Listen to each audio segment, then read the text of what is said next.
And we're ready now to start the forum, the Solutions Forum.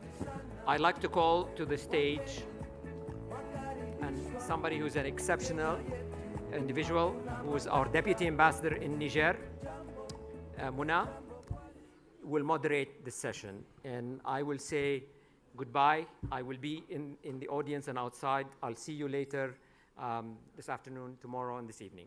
Thank you very much. It's been my honor.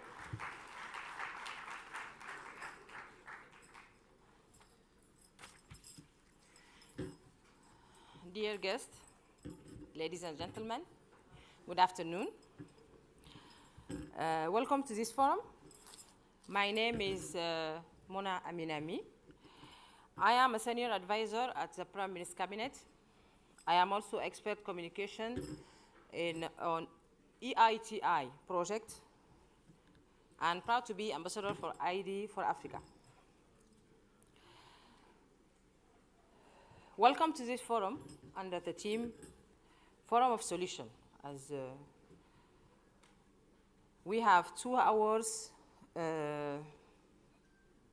hours and a half, and I will try to give maybe some 20 minutes per person, per panelist.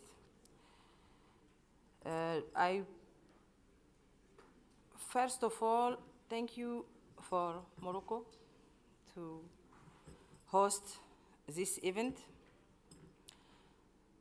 I will give you the lecture of our dear panelist here, Mr. Ismail CHRAIBI. Is he around? Mr. Ismail CHRAIBI. He is the General Manager and Regional Director of Public Security and Identity Business. Welcome. Mr. Mouhcine YEJJOU, Director, Morocco EID Project General Directorate for National Security, DGSN Morocco. Madame Charlotte Chateau. She's Sales Manager, Identity and Biometrics Solution for Thales. Mr. Joby Matthew, Director, Sales, Africa and Middle East, HID Global. Mr. Hercules Bezur, Associate Director, Technology Consulting, Ernst & Young. Mr. Jérôme Coulon, Vice President, Sales of ZITS. Protecting Mr. Vladimir Kostiviar, am I spelling it good? Business Consultant for Innovatrix, and Mr. Marcin Zakrzewski, Senior Product Manager, ID Document, Polish Security, Printing Works, PWPW. So please, I'm calling now Mr. Ismail CHRAIBI, General Manager and Regional Director, Public Security and Identity Business for North Africa, for his topic, Morocco National Digital ID Scheme goes live. Please, Mr. Ismail CHRAIBI.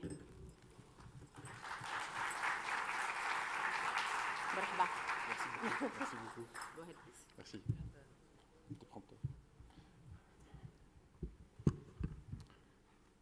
Mesdames et messieurs, bonjour.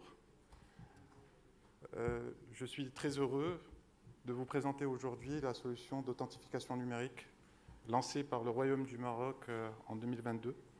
Pour cette présentation, je la ferai avec notre partenaire, M. Mouhcine YEJJOU, directeur du projet EID au niveau de la DGSN. Tout d'abord, permettez-moi de me présenter. Je suis Ismail CHRAIBI, je suis le directeur général d'Idemia au Maroc. Cela fait 15 ans que je travaille dans le domaine de l'identité et de la sécurité au sein d'Idemia. Donc, durant ces années, j'ai principalement travaillé à monter les équipes au Maroc, mais aussi à développer notre activité au niveau de l'Afrique du Nord et principalement au Maroc. Pour ceux qui ne connaissent pas Idemia, Idemia est un leader dans le domaine de la biométrie, dans l'identité et de la sécurité. Nous fournissons des solutions qui permettent de fournir à chaque personne une preuve d'identité utilisable pour voyager ou pour effectuer un paiement. Nos solutions sont aussi présentes dans de nombreux pays Un pays sur deux, par exemple, utilise un système de reconnaissance biométrique fourni par Idemia. Au Maroc, nous avons aussi fait quelques projets très importants, notamment le projet de moteur biométrique pour le système RNP avec le ministère de l'Intérieur. Nous avons aussi travaillé sur le projet de permis de conduire avec Banque Al-Maghrib. Et avec la DGSN, nous avons fait le projet de la carte d'identité et le projet de la plateforme d'authentification. Donc aujourd'hui, nous sommes très fiers justement de vous présenter ces deux derniers projets.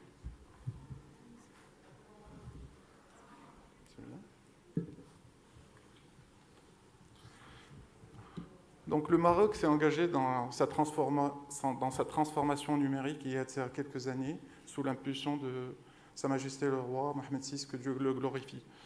Le projet en soi de carte d'identité ou de la plateforme d'authentification qui ont été lancés en 2019 s'inscrivent justement dans le cadre de cette transformation.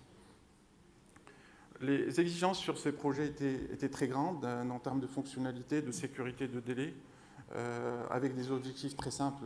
C'est finalement d'améliorer l'efficacité des services publics et d'accroître la satisfaction des usagers, des citoyens marocains qui demandent leur carte d'identité.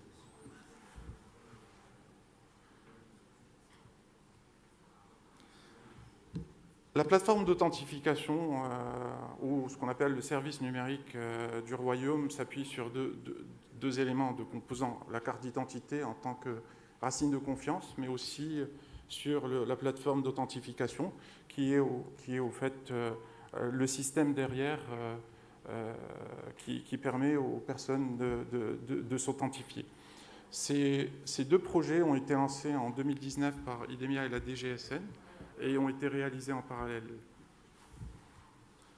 Par rapport à la carte d'identité marocaine, c'est une nouvelle carte, une carte en polycarbonate qui comporte une puce sans contact. Cette puce comporte des certificats. Ces certificats permettent de vérifier l'authenticité du document, mais aussi de permettre aux utilisateurs de la carte de s'authentifier à distance. En primeur, je suis très fier de vous annoncer que la nouvelle carte d'identité marocaine a été sélectionnée au forum HCP en Estonie hier comme étant la meilleure carte de la région Europe, Moyen-Orient et Afrique. Donc nous sommes très fiers de cette réalisation. La carte d'identité marocaine a été lancée en août 2020 exactement, et à date d'aujourd'hui, plus de 10 millions de cartes ont été produites. Vraiment un réel succès. La deuxième partie, comme j'ai dit, de l'authentification, du service d'authentification numérique et la plateforme elle-même, c'est cette plateforme par laquelle les utilisateurs s'authentifient via leur PIN ou bien leur visage ou leurs empreintes. C'est aussi la plateforme sur laquelle les fournisseurs de services se connecteront facilement pour justement réaliser des opérations d'authentification de leurs utilisateurs. Cette plateforme a été, comme j'ai dit, lancée cette année, en avril 2022.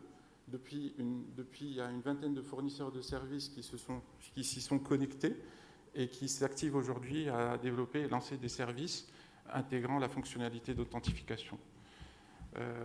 Nous sommes aussi très fiers. En mai dernier, cette plateforme a obtenu le African Excellence Award pour les services e-gouvernementaux.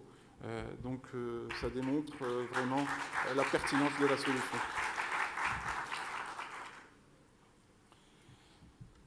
Le développement de cette plateforme, c'est important de le dire, c'est fait en concertation certes avec la DGSN, mais pas seulement. Les fournisseurs de services ont donné aussi leur point de vue sur les fonctionnalités qui devaient être comprises dans cette plateforme. Et les autorités de régulation, notamment la CNDP, a donné son point de vue et ses recommandations pour le développement de cette plateforme. Pour résumer, 3 exigences principales devaient être intégrées par la plateforme et implémentées. Le premier, et pas les moindres, c'est la protection permanente des données personnelles des citoyens. C'est dans cet esprit-là qu'il a été décidé de ne pas utiliser de base biométrique centrale pour ce projet, mais uniquement de s'appuyer sur la carte d'identité et les données qu'elle comporte pour réaliser les opérations d'authentification. La deuxième exigence qui était importante aux yeux de tous, c'était que pour chaque opération d'authentification, le consentement de l'utilisateur et du porteur de carte était nécessaire et devait être obtenu avant de réaliser l'opération d'authentification. Finalement, et c'était très important pour la DGSN, c'est que ce service devait être à grande diffusion, accessible au plus grand nombre. Donc, pour cela, ce qui a été décidé, c'est que, le service d'authentification numérique devait être accessible en ligne et hors ligne. Il pouvait être aussi accessible via un ordinateur ou via un mobile. L'inclusion était aussi importante dans le projet, c'est-à-dire qu'on pense que même les mineurs devaient avoir accès à ce service, et c'est pour cela que le Maroc a décidé de donner accès à la nouvelle carte d'identité, même pour les mineurs en bas de 12 ans. Et finalement, ce qu'il faut dire, c'est que cette solution est aujourd'hui accessible et facilement par un grand nombre de personnes. Maintenant, si vous me permettez, je vais appeler Mouhcine YEJJOU pour vous présenter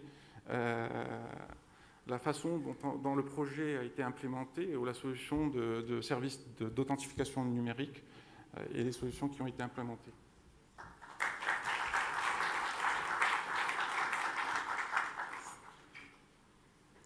Merci beaucoup, merci M. CHRAIBI, merci tout le monde, merci surtout aux organisateurs.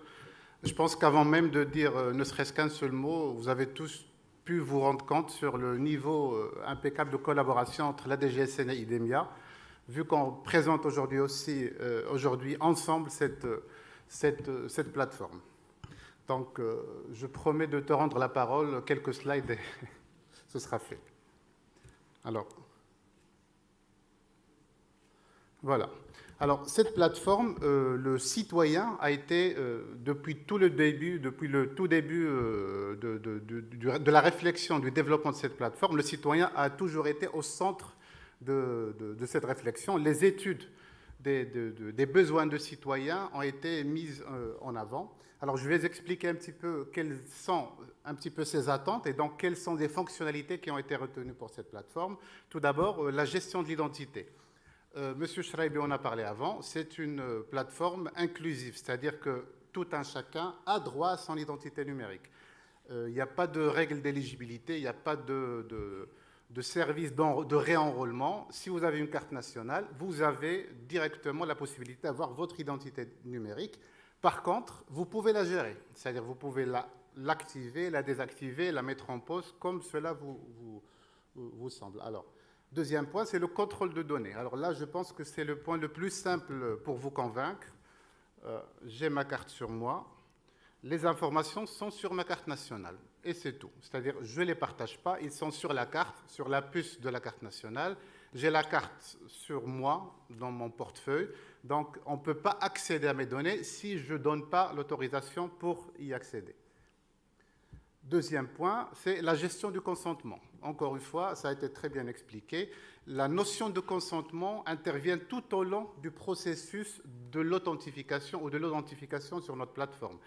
Déjà, ça va de soi, on demande la carte, on demande une lecture numérique de la carte à chaque instant. Donc, il y a déjà une notion de consentement, mais pas seulement parce qu'il y a une granularité de la notion de consentement. On donne le consentement tout d'abord par rapport à un contexte. Si je donne mon consentement à une banque X et je dois redonner mon consentement si je le partage avec une administration, mais aussi par rapport aux informations qu'il y a sur ma carte.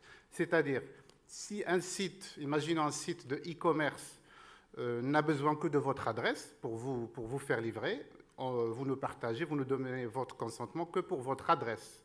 Si à notre site, de jeu en ligne demande votre âge, vous ne partagerez que votre date de naissance. Donc la notion du consentement et de la granularité descend vraiment à toute fin, c'est-à-dire à champ par champ de la carte. Après, il y a le système d'alerte. Si je configure mon identité digitale, si quelqu'un essaie d'utiliser cette identité numérique en ligne, ou si c'est toujours moi-même qui essaie de l'utiliser, je suis alerté par cette fameuse application-là, que vous voyez, qui est déjà, comme l'a dit M. CHRAIBI, qui a été déjà publiée depuis avril. Je reçois une alerte m'informant que mon identité est en train d'être utilisée en ligne. Donc, si c'est moi, c'est bon. Si ce n'est pas moi, je peux alerter sur cet usage qui ne doit pas être fait. Après, il y a les contrôles des moyens d'authentification. Nous avons offert avec cette plateforme plusieurs facteurs, plusieurs paramètres d'authentification. On a parlé, vous connaissez tous tout ce qui est facial, OTP, mot de passe, etc., empreinte. C'est le citoyen qui décide s'il veut activer ou désactiver certains de ces paramètres qui seront choisis par les fournisseurs de services. Vous êtes fournisseur de services, vous avez besoin d'authentifier un citoyen, c'est vous qui choisissez à quel niveau l'authentifier. Si le PIN est suffisant pour vous ou si vous voulez rajouter du facial, etc. Et le citoyen décide s'il active ou il désactive ces paramètres d'authentification. Le dernier point, c'est une procédure unique et simplifiée.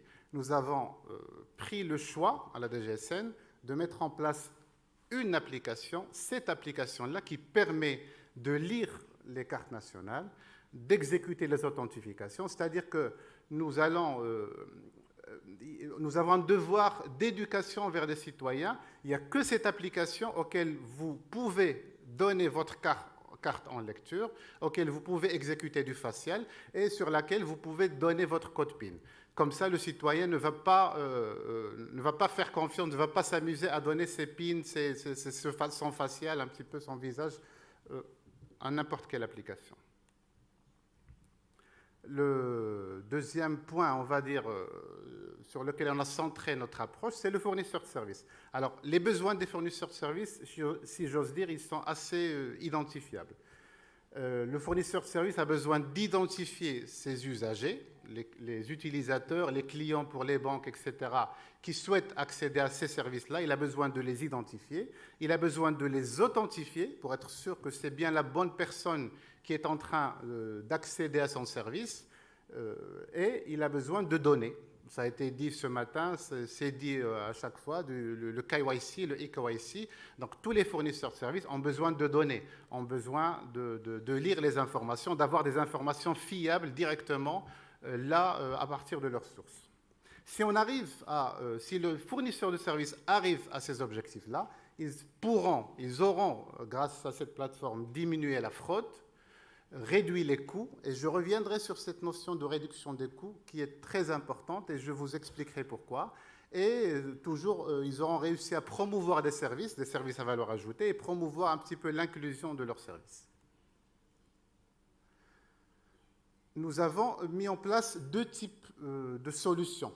Notre offre produit, il s'agit de deux types de solutions. Une solution qu'on appelle tout simplement hors ligne et une autre en ligne. La solution hors ligne, elle est destinée pour exécuter des authentifications ou des identifications quand le citoyen ou le client se déplace vers un agent, une agence, un opérateur, vers un centre de service, se déplace physiquement. C'est-à-dire que le système d'information de cette agence n'est pas connecté à Internet et a besoin d'exécuter une authentification ou identification. La solution en ligne, que j'expliquerai tout de suite, est là pour répondre aux mêmes besoins d'identification et d'authentification, cette fois-ci en ligne, à distance, c'est-à-dire le citoyen est chez lui à la maison ou en déplacement. Pour la solution hors ligne, c'est trois fonctionnalités très simples, c'est-à-dire elle permet de contrôler l'authenticité d'un document, est-ce que ce document a été émis ou pas par les autorités, de faire de l'enrôlement face à face ou de la lecture des données directement à partir de la puce, donc des données fiables, et d'exécuter une authentification du porteur, authentification par PIN, par empreinte. C'est au choix du fournisseur de service. C'est-à-dire que nous mettons à disposition ces outils-là que ce soit sous forme de kit de développement ou d'application prête à l'emploi, directement installable. Et c'est au fournisseur de services de choisir s'il veut juste vérifier l'authenticité d'un document, s'il veut lire les données, peut-être que ça l'intéresse que de lire directement les données sans avoir, pour éviter toute erreur de saisie ou de vérification, ou d'exécuter des authentifications par PIN ou par empreinte. Pour le mode en ligne, alors, je vais vous expliquer le scénario, comme ça je pourrai reparler de la notion dont j'ai parlé auparavant. Alors, le citoyen se connecte sur un portail, sur un site web d'un fournisseur de services. Je me connecte à ma banque en ligne ou à mon administration en ligne pour télécharger un document administratif, par exemple. Le fournisseur de services délègue l'authentification à notre plateforme. Je suis sûr, vous avez tous déjà utilisé cette notion-là. Vous êtes sûrement connecté à un portail où c'est écrit login, mot de passe et le bouton se connecter. Et vous vous retrouvez avec un petit bouton en bas à droite qui dit se connecter avec mon compte Google, se connecter avec mon compte Facebook. Il s'agit exactement de la même chose. C'est une délégation de l'authentification vers la plateforme de la DGSN. Nous nous occupons de toute la partie authentification avec le citoyen, suivant le niveau demandé par le fournisseur de service. Le fournisseur de service peut demander le nom, l'adresse, la photo, donc ça c'est les informations, et peut demander par exemple de faire du PIN et du facial. Ça c'est le niveau ou les facteurs demandés par le fournisseur de service. Nous exécutons cette authentification et nous envoyons une réponse avec validation ou rejet au fournisseur de service. Nous avons une base de révocation, c'est-à-dire les cartes qui sont volées, perdues, personnes décédées, etc., ne passent pas par la plateforme. Nous avons un service de révocation, une base de révocation qui bloque directement ces cartes pour qu'ils ne soient pas utilisées en ligne. Alors, j'avais dit que j'allais revenir sur la notion de diminution des coûts pour les fournisseurs de services. Ce schéma-là, qu'est-ce qu'il montre? Il montre que le fournisseur de services, qu'est-ce qu'il a intégré? Un bouton où c'est écrit « Je souhaite me connecter avec ma carte nationale ». Le fournisseur de service n'a pas à acquérir des solutions de gestion de compte, de gestion de l'identité, de lecture de cartes, des middleware de lecture de cartes. Le fournisseur de service n'a pas à acquérir des solutions, des algorithmes de facial. Le fournisseur de service a uniquement les deux choix que j'ai dit à faire. Quelles sont les informations dont il a besoin et quel niveau d'authentification il souhaite exécuter. On s'occupe de tout et on renvoie l'information au fournisseur de service. Tout l'investissement a été fait par la DGSN. Alors, pour les curieux, c'est de l'OpenID Connect. C'est exactement la même technologie. Nous n'utilisons que du standard. C'est la technologie qui est utilisée par les gros, par les GAFAM pour leur système d'identification. D'ailleurs, ça nous rassure. Certains de nos partenaires disent avoir intégré cette solution en 3 jours. C'est pour vous dire un petit peu l'avantage d'utiliser que du standard. Du standard, bien sûr, qui a fait ses preuves. Alors, le lancement du service, ça a été fait, comme ça a été dit par Omar, le avril dernier, le 25 avril. Donc, il s'agit au fait de deux solutions. C'est d'abord une application, c'est l'application dont je viens de parler, qui est l'application qui fait office de deuxième facteur d'authentification. C'est elle qui lit les cartes, qui exécute le facial, etc. Et un portail, identiténumérique.ma, qui permet toute la gestion centralisée de mon identité. Pas seulement activer ou désactiver mes facteurs d'authentification, mais aussi d'aller vérifier tout l'historique de l'utilisation de mon identité numérique en ligne et aussi de voir où est-ce que j'ai donné mon consentement. Parce que les consentements, ça se sauvegarde et ça peut aussi être supprimé. Je peux donner un consentement à une banque un jour pour avoir une user experience un petit peu plus accélérée, plus simplifiée, et je peux décider de le supprimer plus tard. Donc tout se gère sur ce portail-là, identiténumérique.ma, en plus de l'application qui sont déjà en ligne. Donc je vous invite à l'utiliser. Il faut par contre une CNI 2.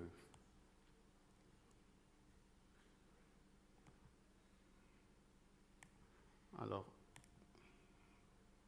j'ai 2 vidéos de démonstration pour expliquer un petit peu comment ça se passe, pour montrer comment ça se passe. Donc, la première démonstration, c'est d'une intégration app-to-app, c'est-à-dire j'ai une application bancaire et je veux exécuter une authentification par ma carte bancaire sur cette application bancaire.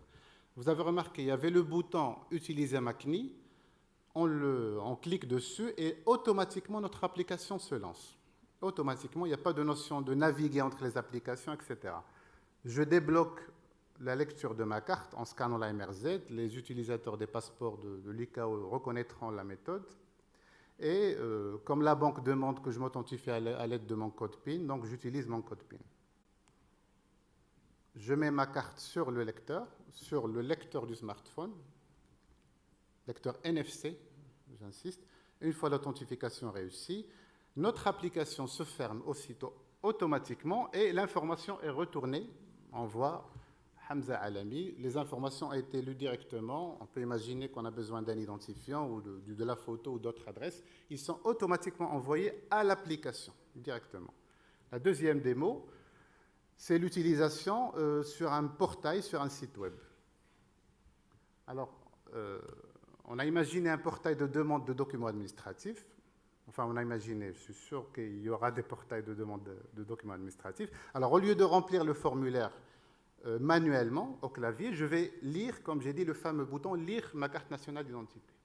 Alors là, j'ai des données, ça c'est la première notion de consentement. J'ai des données à gauche qui sont obligatoires, des données à droite qui sont facultatives. Je valide et j'ai tous les moyens d'authentification qui me sont proposés par le fournisseur de services. Rassurez-vous, il n'y aura jamais 8, il y aura 1 ou 2 au maximum. Alors, je saisis mon identifiant. On est toujours sur la plateforme de la DGSN, la plateforme de tiers de confiance. Donc, je saisis mon identifiant et je reçois aussitôt une alerte sur mon application qui me dit qu'il y a une authentification en cours. Donc, première chose, comme on a dit, c'est le contexte. On va afficher au citoyen quel est le contexte de cette authentification pour le rassurer, pour lui expliquer tout ce qu'il aura à faire. Alors, on affiche le contexte, c'est le démo Idarati DGSN. On débloque la carte. Il n'y a pas que la MRZ, il y a un autre moyen qu'on a mis en place pour simplifier un petit peu le parcours du citoyen. Il saisit un code qui est inscrit en bas sur la carte, qui est visible, et il peut le mémoriser. Comme ça, une étape de moins les prochaines fois, j'aurai mon code qui est toujours sauvegardé sur mon application. Alors, ce portail Idarati demande un code PIN, on le saisit, et on lit la carte en NFC. Encore une fois, il y a tout qui s'exécute maintenant, c'est la vérification de la carte, la lecture, la vérification de la révocation, tout se fait automatiquement. Et vous allez le voir, on aura terminé avec le téléphone et on continue sur l'ordinateur sur lequel on avait commencé. Deuxième page de consentement. Là, on descend à champ par champ les informations qui étaient désignées comme facultatives. On peut les envoyer comme on peut ne pas les envoyer. Et on peut aussi sauvegarder le consentement. C'est la deuxième case à cocher, enfin la première si on commence par le bas. On envoie notre consentement. Le formulaire est automatiquement rempli avec les informations.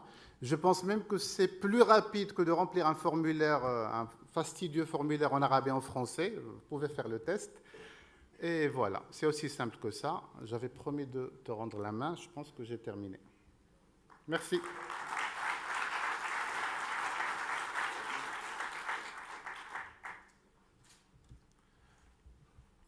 Je pense que le temps qui nous est accordé a été épuisé, donc je vais essayer d'être très bref sur cette dernière partie de la présentation.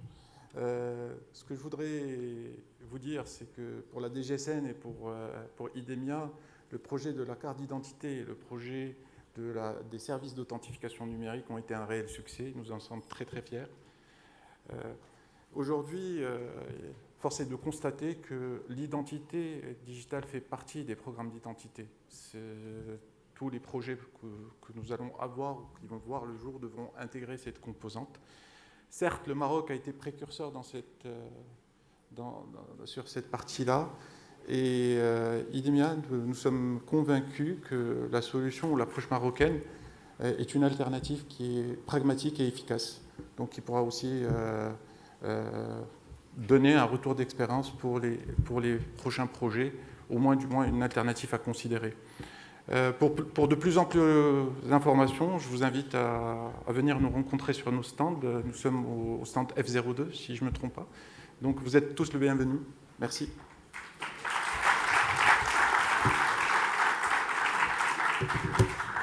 Merci beaucoup.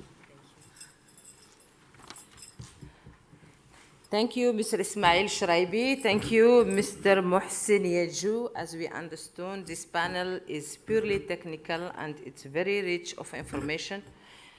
Now, before inviting the next panelist, I would like to know if you have any question for our further panelists, please. Any question?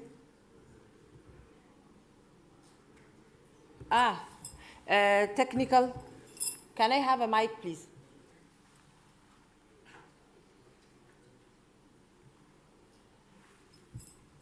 Just a minute, we are looking for a mic.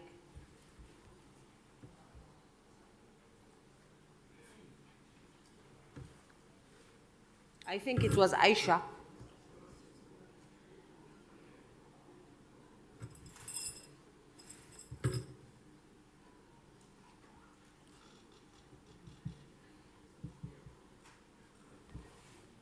Mike, please.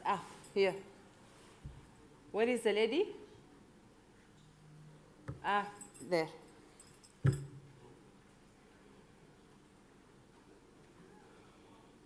Go ahead, please.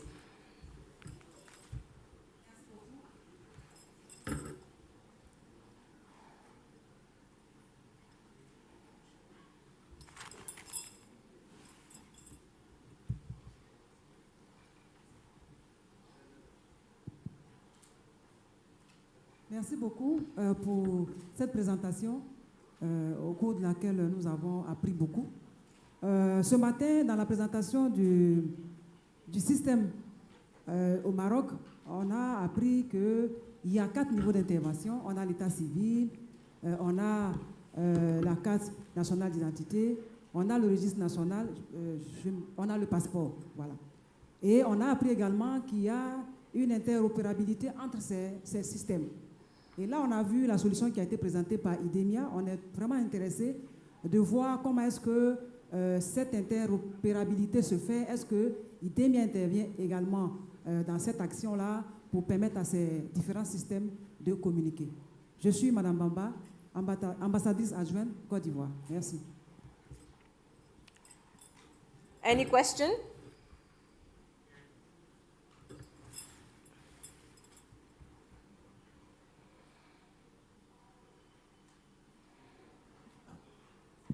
Bonjour. Tout d'abord, je félicite nos amis marocains pour cette réalisation et sa très belle concrétisation du projet. Je me présente, Sofiane Emissi, ministère de l'Intérieur Tunisie et ambassadeur ID4Africa pour la Tunisie. Ma question, en fait, je reviens à cette question de la base de données centrale biométrique. Si j'ai bien compris, la solution d'avoir une base de données centrale biométrique a été abandonnée. Est-ce que dans la loi relative à la nouvelle carte d'identité nationale, est-ce qu'il y a une restriction à ce niveau? Est-ce qu'il est mentionné clairement qu'il est interdit d'avoir cette base de données biométrique centralisée? Merci. Thank you. Next, I saw somebody here. Just here.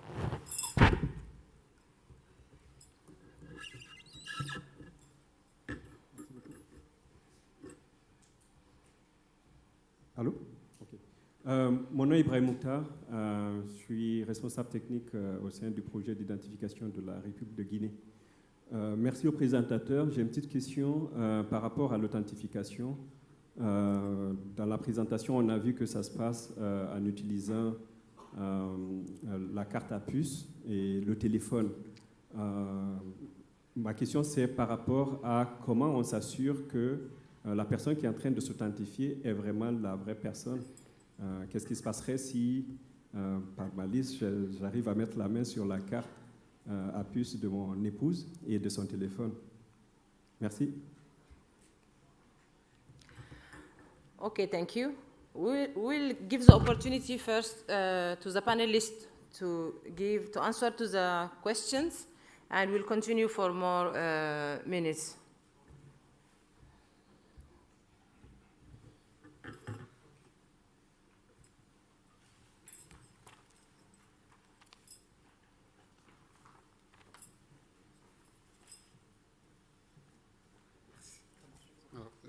si j'ai bien noté les questions, alors une première question sur l'interopérabilité sur les projets, comment Idemia gère l'interopérabilité entre RNP et le projet de la carte et de l'identité numérique.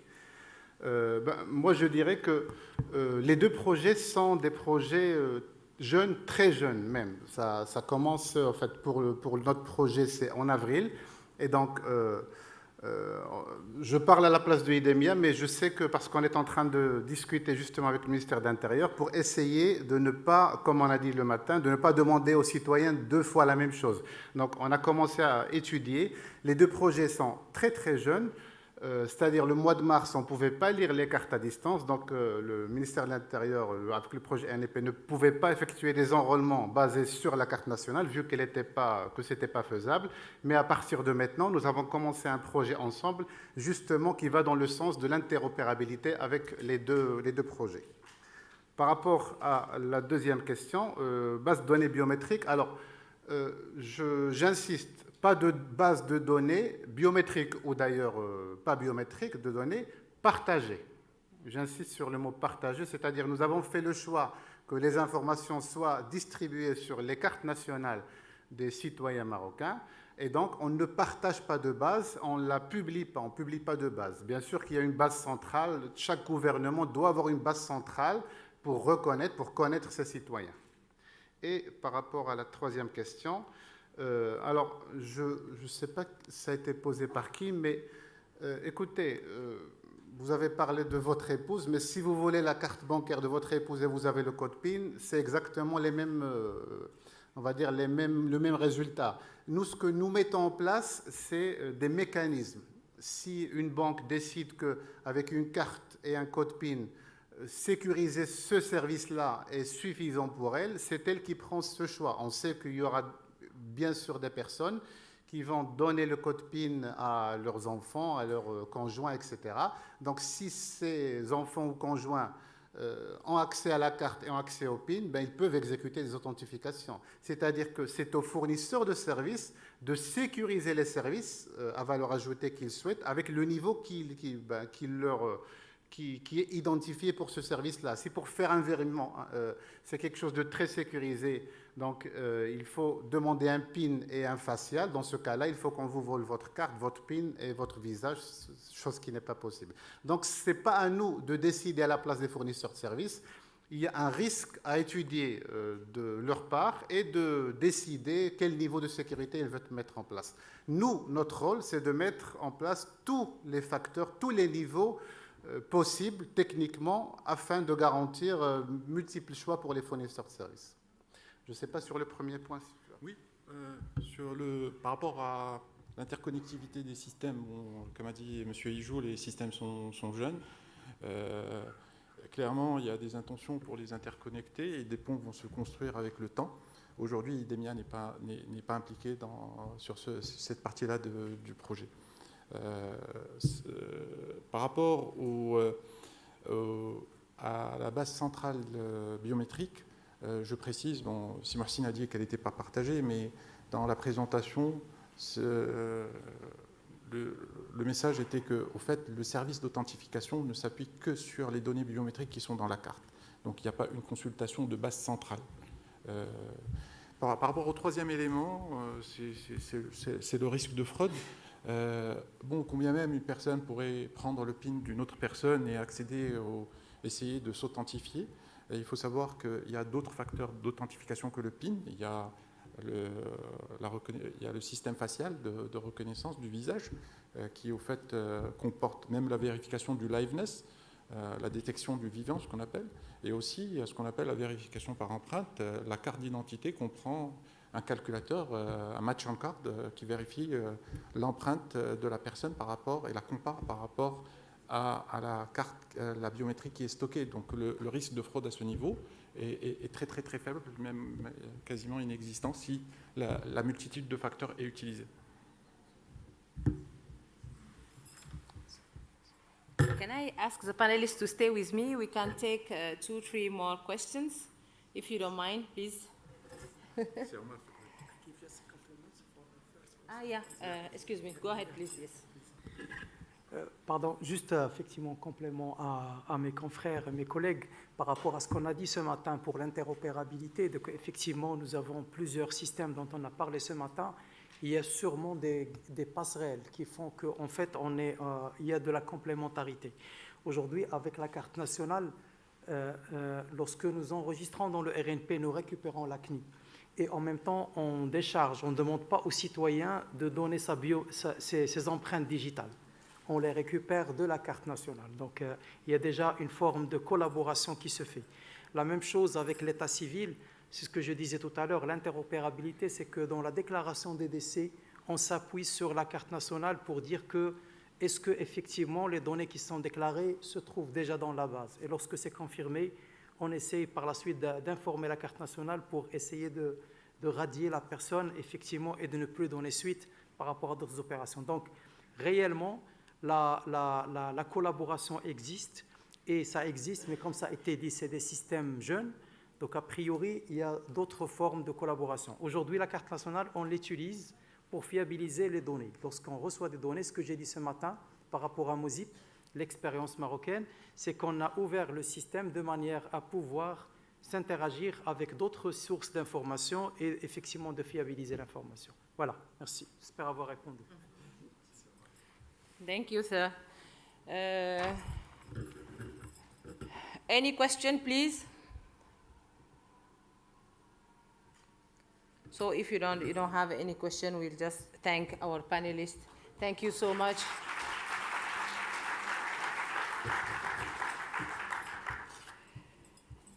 Now I invite Mrs. Charlotte Chateau. Charlotte Chateau is a sales manager of identity and biometric solution for Thales. Mrs. Chateau.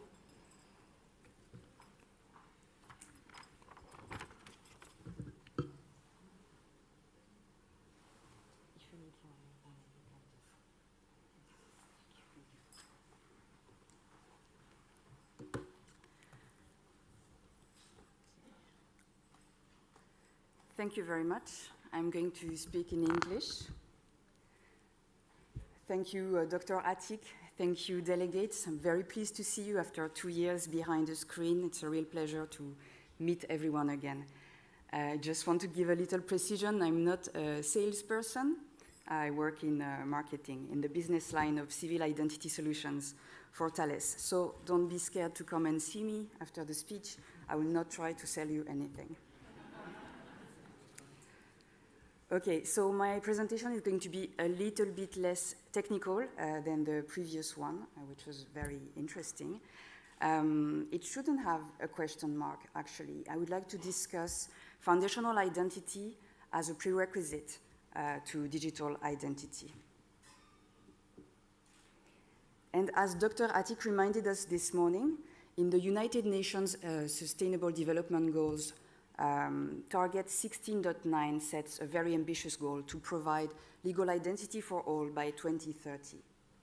And this is inscribed in a broader goal, number 16 of the Sustainable Development Goals, which says, promoting peaceful and inclusive societies for sustainable development, providing access to justice for all, and building effective, accountable, and inclusive institutions at all levels.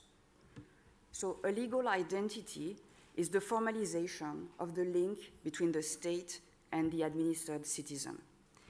At the same time, and we've seen this today, the way we think of identity and the way we use and consume identity is rapidly changing thanks to new technologies.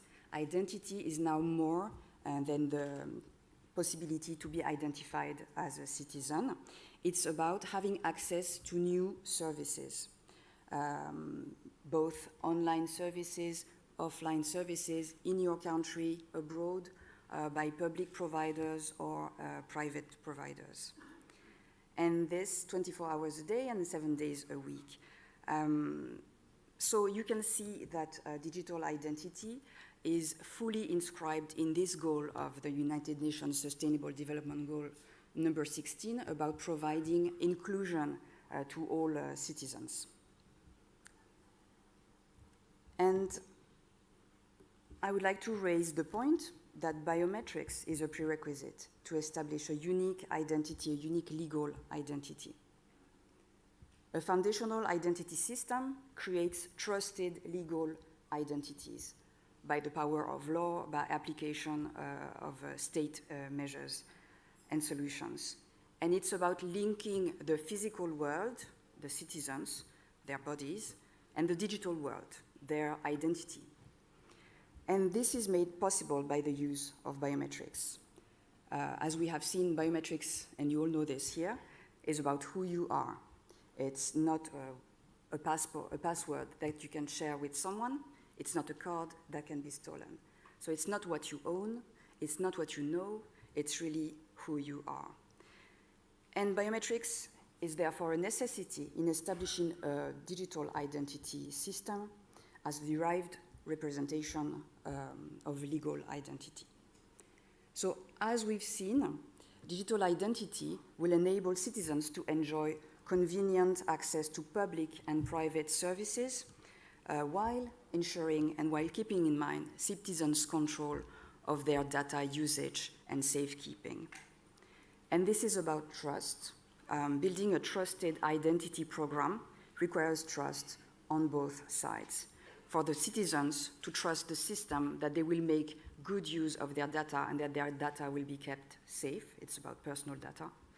And for the system to trust the identity of their citizens, that they are who they say they are. And for a digital identity program to be successful, and we've seen good illustrations today here in the augmented meeting, it must rely on a full chain of trust. And this chain of trust starts at enrollment phase. So enrollment is really a crucial element of this chain of trust. It needs to be secure, convenient, and fast for the sake of both citizens and for the government. And succeeding in this first step in the identity system will create the good conditions for a better adoption of the digital identity system. And this is where trust is created. This is the step where trust is created between the citizens, the service providers, and the stakeholders, the government. So enrollment, it's about capturing physical evidence of identity. And this used to be maybe the weakest link in the identity chain. A lot of work has been done recently to address the issues and to put into place some best practices to address this weakness. One of them is about securing breeders' document, putting into place a national registry in order to fully secure the identity of the person and link it to its biometric data. And we have seen an emergence of a lot of national registry, biometric registry systems in this continent, and several have been mentioned here today.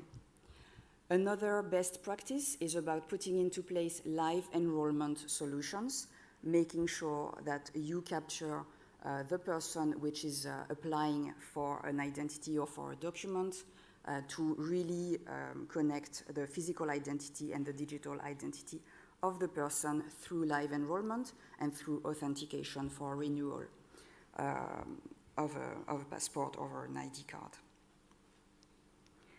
And this is in order to face some new threats that have emerged. You have the traditional threat of identity theft, where you can use your wife's driver's license in order to drive.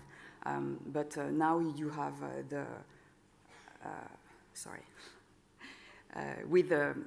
face live enrollment, you will not have this kind of issues. And there are new risks in identity theft linked to morphing when you submit the morphed image of two photographs in order to enroll for a document, hoping that face recognition will not be powerful enough to determine that the applicant is not the same as the person in the morphed picture. Another key point in enrollment, and this brings us back to goal number 16 of the United Nations SDG, is about inclusivity. enrollment must be possible for all citizens in the country, no matter where they live, whether in a big country, in a big city, or in a very remote area in the countryside. But it also needs to be possible for citizens, no matter their technology proficiency, whether they've never used a computer before or they work in IT every day. And it also must be accessible, especially the newer solutions which we suppliers put into place, such as self-registration modalities for citizens with limited motricity. So this is something that we have to keep into consideration when designing identification solutions and enrollment solutions. And speaking of inclusivity, the biometrics challenges of human diversity must also be considered, and we as biometrics supplier always challenge ourselves in order to be able to enroll any kind of person, no matter their ethnicity, age, and sex.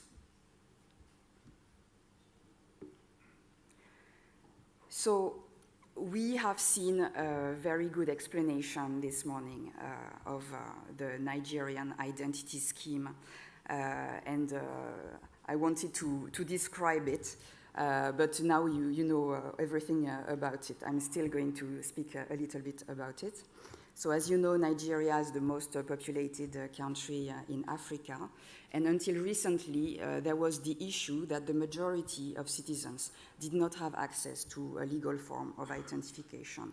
An added problem was that there were several different stakeholders with each their own database and their different attributions required for identification. So it was very difficult for citizens to have access to a unified identification. So as we've heard this morning, the Nigerian government created NIMSI in order to be established as a unique identity provider. And with the end goal of creating this digital identity scheme, the first step was putting into place capturing data in a central, secure, and harmonized way, including biometrics, including fingerprints and face. And this allowed Nigerian citizens to receive a national identity number.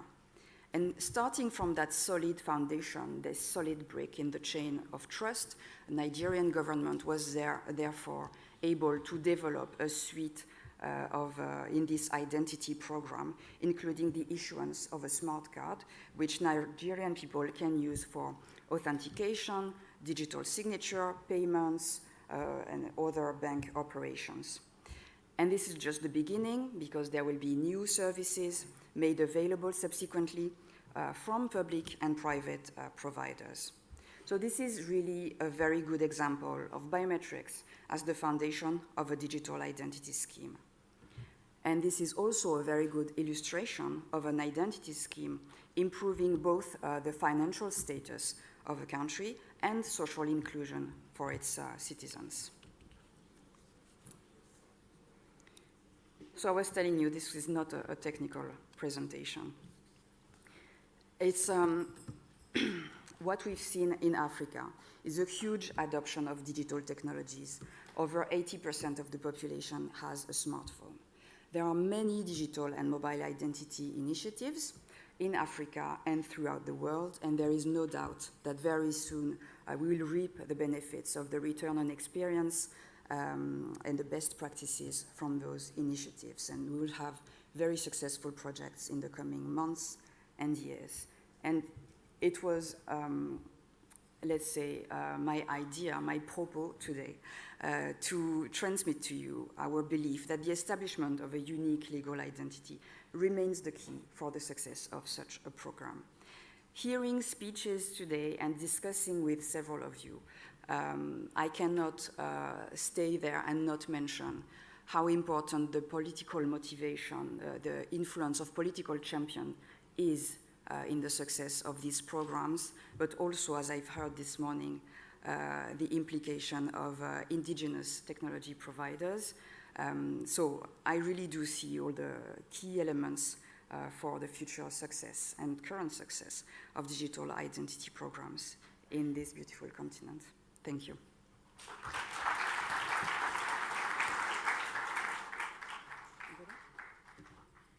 Thank you, Mrs. Charlotte. I will ask you to stay with me in case we have any question to avoid moving.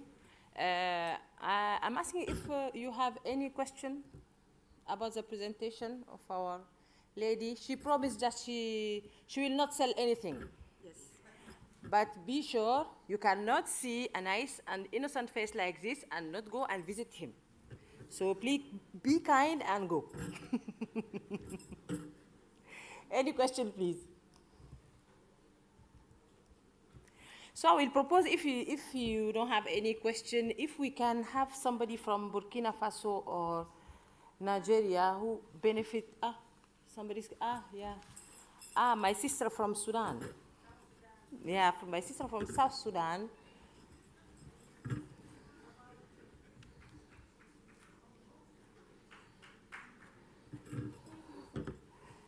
It's not working. Yeah. Okay. Yeah. Mrs. Charlotte. Thank you for the presentation. It's really rich. But for me, as a technical person, also in the part of the election process, Can you just speak more loud?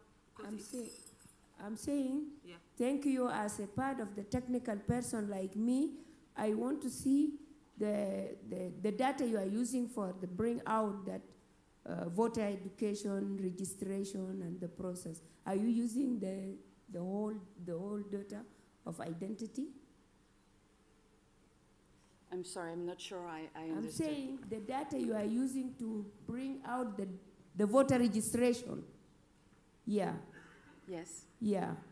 Like if there is a person who is died, how do we going to get it from this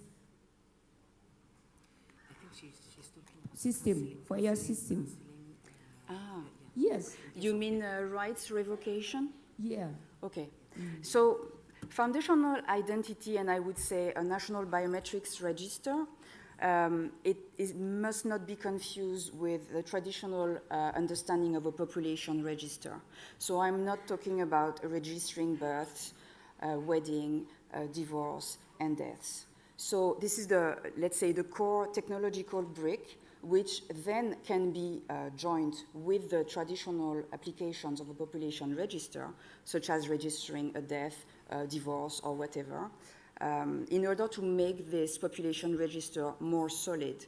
And as I said, the weakness in a breeder's document, for instance, in France, I'm not saying do it, but you could take my birth certificate and would you go to another city, make a little bit of fraud, please don't do it. But you could technically obtain a new ID card.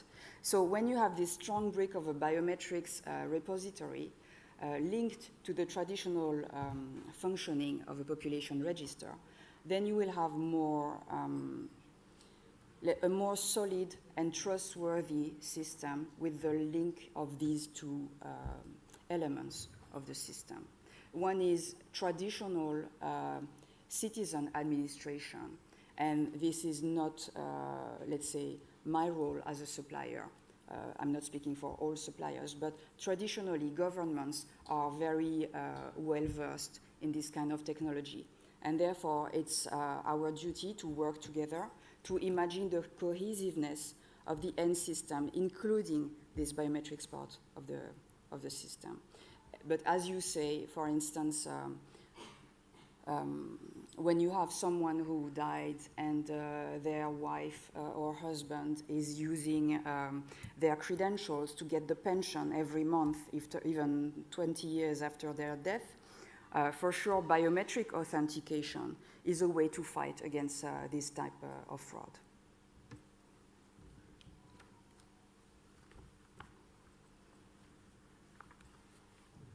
Thank you, Mrs. Chateau. Any question? Yes. Aisha, just here in the front, please.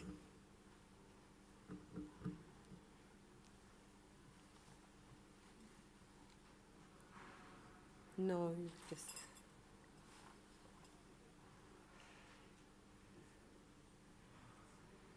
Thank you. Thank you. Just to follow on that question, where you're talking about biometric authentication, is it possible now to have something that's authentic that doesn't require a physical presence? Because for pensioners, for a whole lot of other people, I work in a sub-regional government where every 3 months they have to go and do a process called I'm Alive. So you go somewhere and you re-authenticate your biometric, because you can't steal that, hopefully. But is it possible to do this now on a device remotely, since you already have the capture in a database? Why do someone have to go now somewhere and do that? Is that Yes, something that's yeah. widely available and in use anywhere? Mm-hmm. Of course, so this is also a matter of inclusivity and access to services everywhere. And this is also one of the benefits of digital applications derived from identity, digital services on your mobile with, as my colleague from Idemia was saying, maybe some additional implementation of biometrics, such as face recognition. And as you say very correctly, this biometric authentication or identification is not necessary to be performed in face-to-face. More and more customers are asking us to think of very secure, but also easy to implement ways for the citizen, ways to authenticate and identify citizens with mobile solutions. So this is something where I would say the bank sector has been pushing us forward to make us advance more in our technology. And we have a suite of solutions which started to be called as Know Your Customer, KYC, and which is implemented now in government system more and more. We are still, I would say, figuring out the best practices to put into place to really get this balance between security for the state and for the citizens and convenience and ease of use for the citizen, which will improve the adoption of the solution and not make everyone say, oh, this is too complicated, I don't want to use it. But definitely this is one of the new solutions available to governments. Thank you. We can take last question. No questions. Okay, go ahead, madam.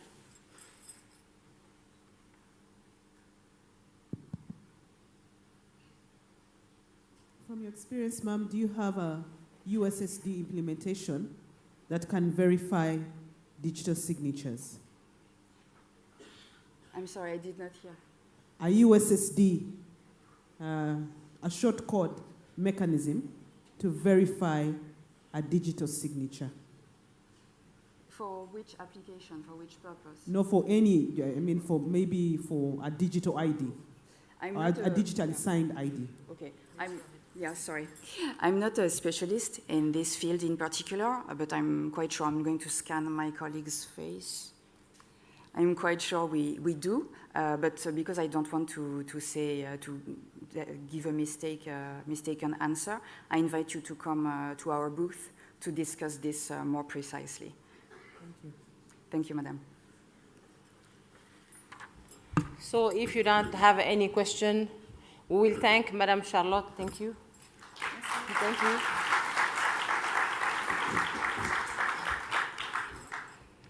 Thank you for your interesting and very, very technical presentation.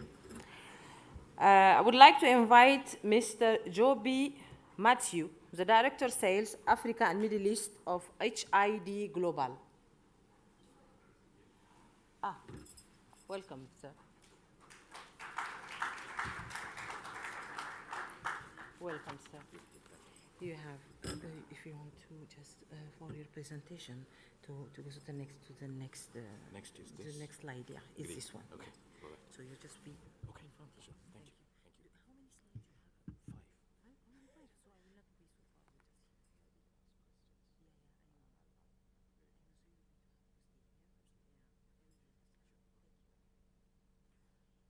far. How is Marrakesh? Sleepy, I think, yeah. Time for coffee, I think. Okay. My presentation is neither technical, it's not going to give you answers. I think we'll probably have more questions at the end of next 20 minutes. But let's discuss. Let's see what it is going to be. So, first slide. Okay. So, the discussion is about, I think there's a general consensus, and ID4Africa is meant for that as well, that we need identity. We need to have the ability to identify citizens, residents, travelers. It's necessary. Now, there are a lot of discussions about what form of identity is being used, how it is being used, how it is verified. All of those discussions, I think we have had those discussions for a long time. I want to drive a bit forward, let's say next 2 decades, and see what transformation is the society expecting from identity management, from governments. What are they looking forward to? And are we ready to address their concerns? Are we ready to deliver those services as technology providers, governments, citizens, all of that? So we'll just have a quick glimpse of what we can do in the next 20 minutes. And I really need your participation. This is a little bit like magicians, ask for volunteers from the audience. I'll start with 2 questions, yeah?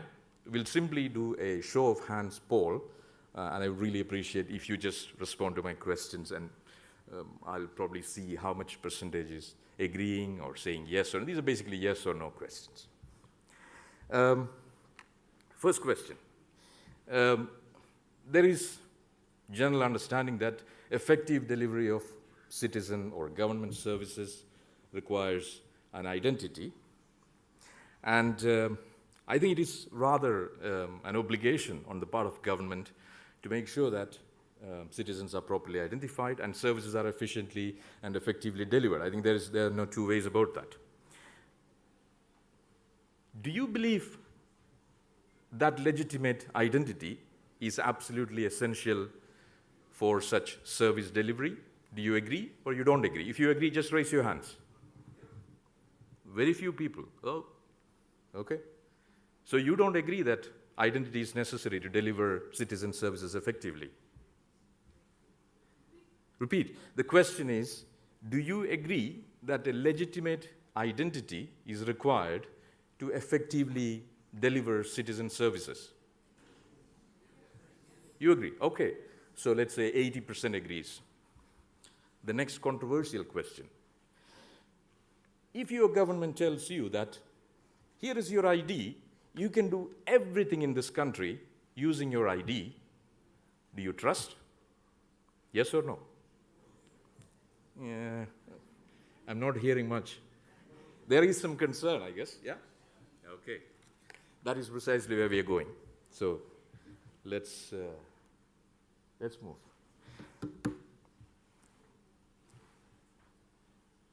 We go back to the previous point.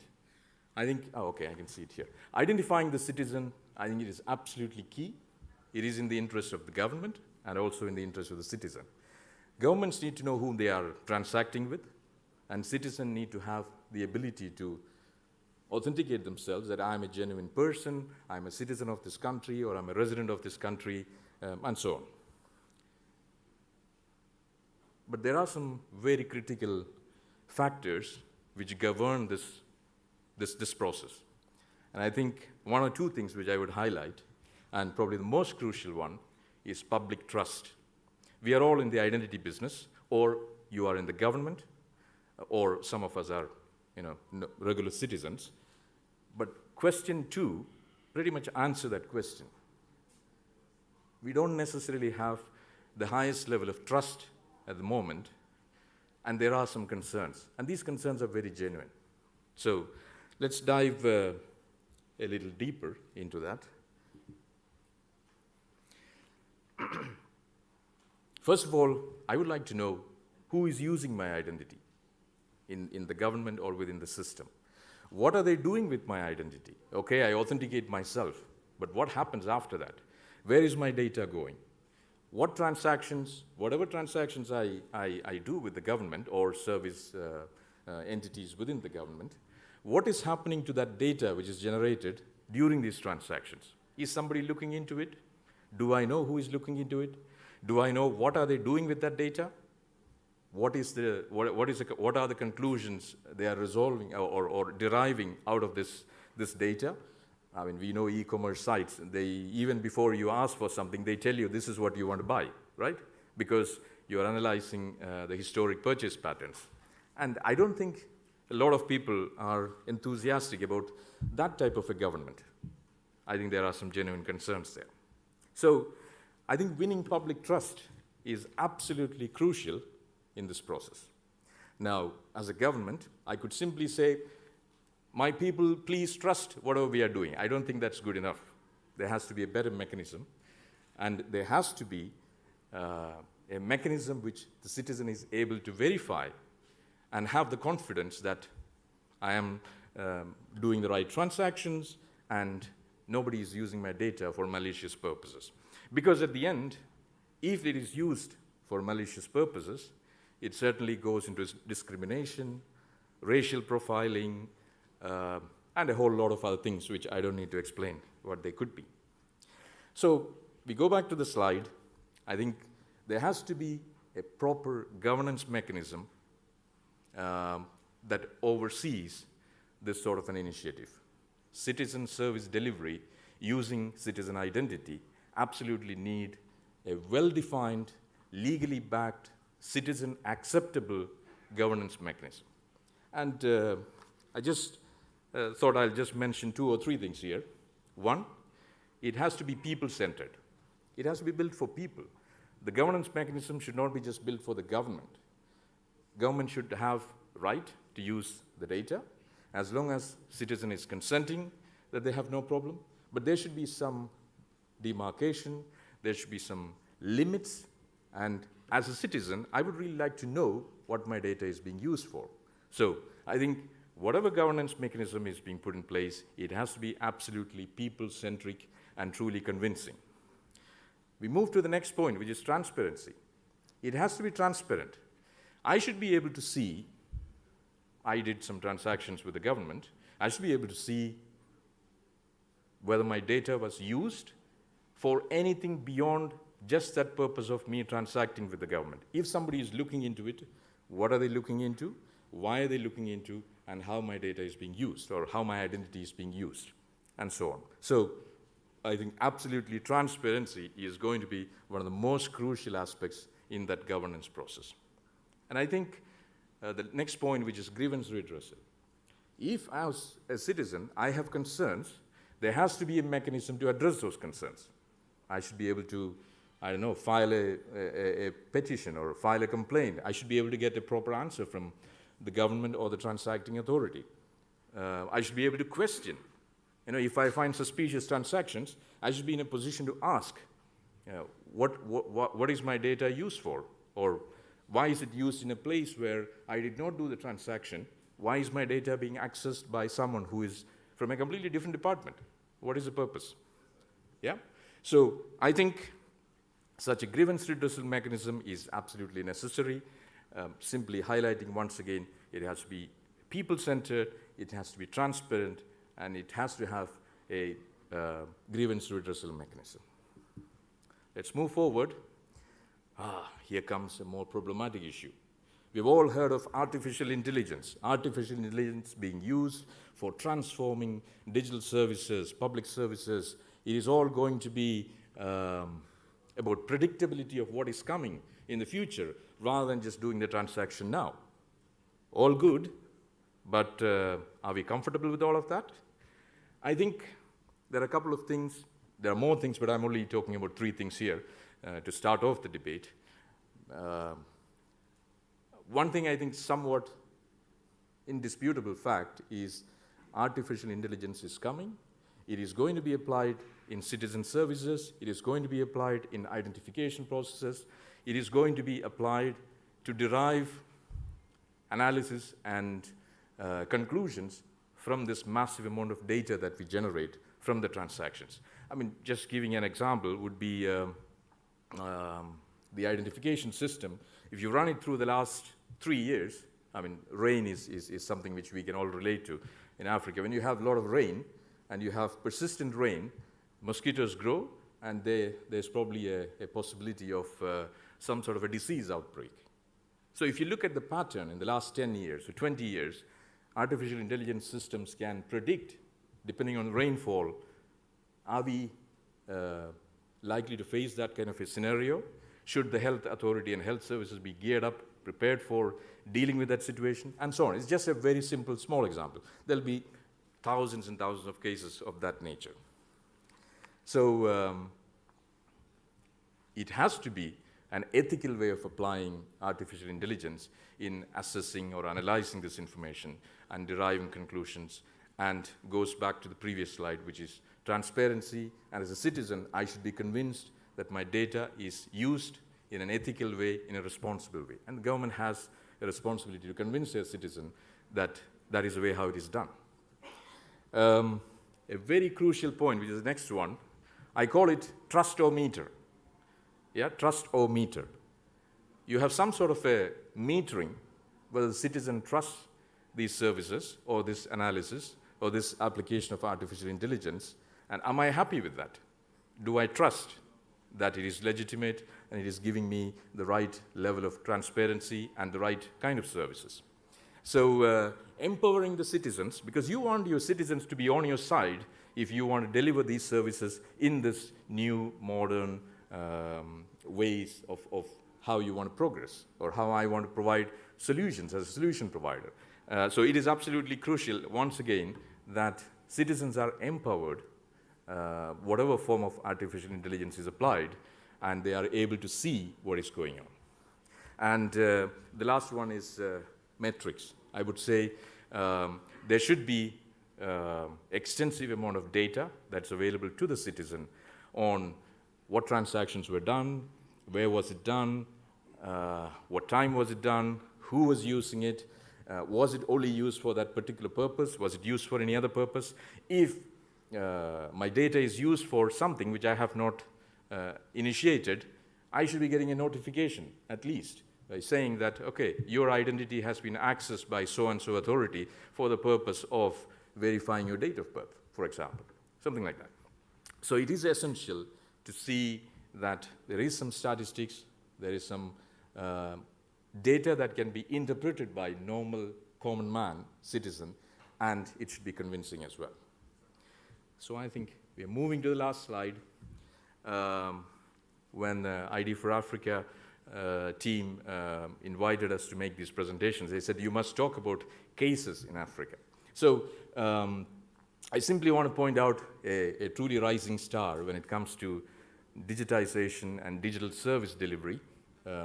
It's a partner country where we deliver a lot of services. It's Rwanda. They have a well-integrated population registry, identity registry, and civil registry. There's a proper synchronized way of dealing with identity. The national identity issuance is powered by the National Identity Authority.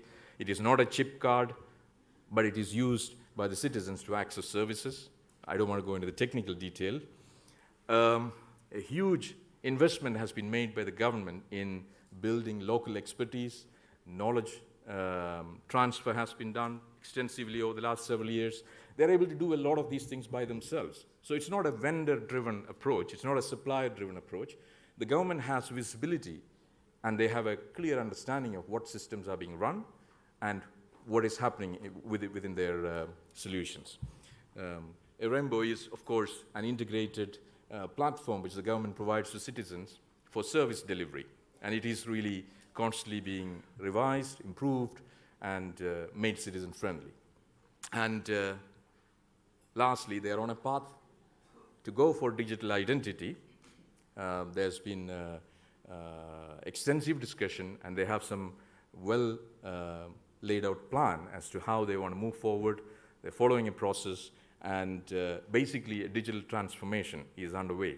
And I expect that some of the things that we discussed in the previous slides will get integrated into that in the coming decades. That's all. I think that was the last slide. Must be less than 20 minutes, I think. All right. Thank you. Thank you, Mr. Matthew. I will ask you to stay with me in case of we have any question I have no answer. No, ask. Yes, Please. we are sure. So the audience, do you have any question, please, for Mr. Merciu? Aisha. I will disturb Aisha today because she has a mic. Yeah, over there, please. Thank you. We'll probably answer a limited number of points here, but please feel free to come to the HID booth. I have technical experts, my colleagues, as well as I'm there, so till the end of the show, so please feel free to come to us. Of course, I Yes, think they will feel more free. Yeah. Yeah. Yes. So thank you for your presentation. I just had a quick question for you. So one of the aspects of governance that's really important in AI systems and machine learning systems is the prospect of continual improvement, such as a Deming cycle. So I was just curious as to what are your thoughts in regards to adding a process in the governance for ongoing improvements? Thank you. Absolutely. Very, very interesting question. And I think one point which has to be recognized by service providers, solution providers, as well as governments is there is no grand scheme that you can implement on day one. It is just going to be a very slowly evolving situation, and it will change as the time goes by, simply because no one can predict everything and no one can foresee everything that is going to happen in the next 10, 20, 30 years. You can have a great roadmap, but the roadmap needs to be adjusted and it needs to be constantly reviewed, constantly refined. And this is why I think it is very important that one of the points that you saw in the presentation, that there is a deeply legally grounded framework is what is put in place in the beginning. So there are some basic points of understanding that are reached between the citizen and the government. How my data is going to be used, how am I going to be identified, what kind of analysis is going to be done, and am I able to see what is going on? Some basic foundational principles. And then you start with probably rolling out a couple of services, maybe 5, maybe 3, or maybe 10. The most essential and probably the easier ones to address based on the framework. And you constantly collect feedback and constantly improve the processes, possibly security flaws that you will identify. You will see things that you have not seen before, that you have not anticipated. And absolutely, I agree with you, it's a slow evolving process, and I think it has to be a long journey where both governments and citizens somehow travel together, and the framework evolves, the governance framework evolves. And otherwise, what is going to likely happen is it is going to be a citizen versus state clash, which nobody wants. This is not how you will run productive systems. You want to take citizens into confidence, and citizens need to have trust that these systems are doing what they're supposed to do, and they're not being used for other purposes. So I fully agree with you, and I think it has to be a slow but steady journey going forward. Thank you. Thank you. Do you have any questions? Yes. Yeah. Question right here.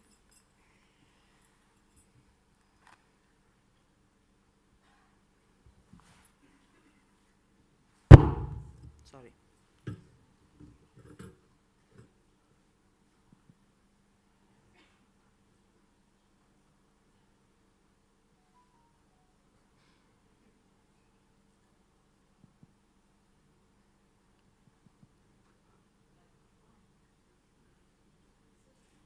Yeah, it's okay.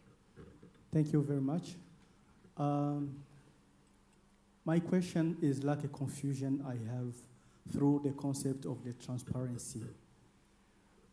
As I understand, like you say, as an expert in the digital ID industry, you say that citizens, they must have information or notification each time the government or agencies are using data for citizens.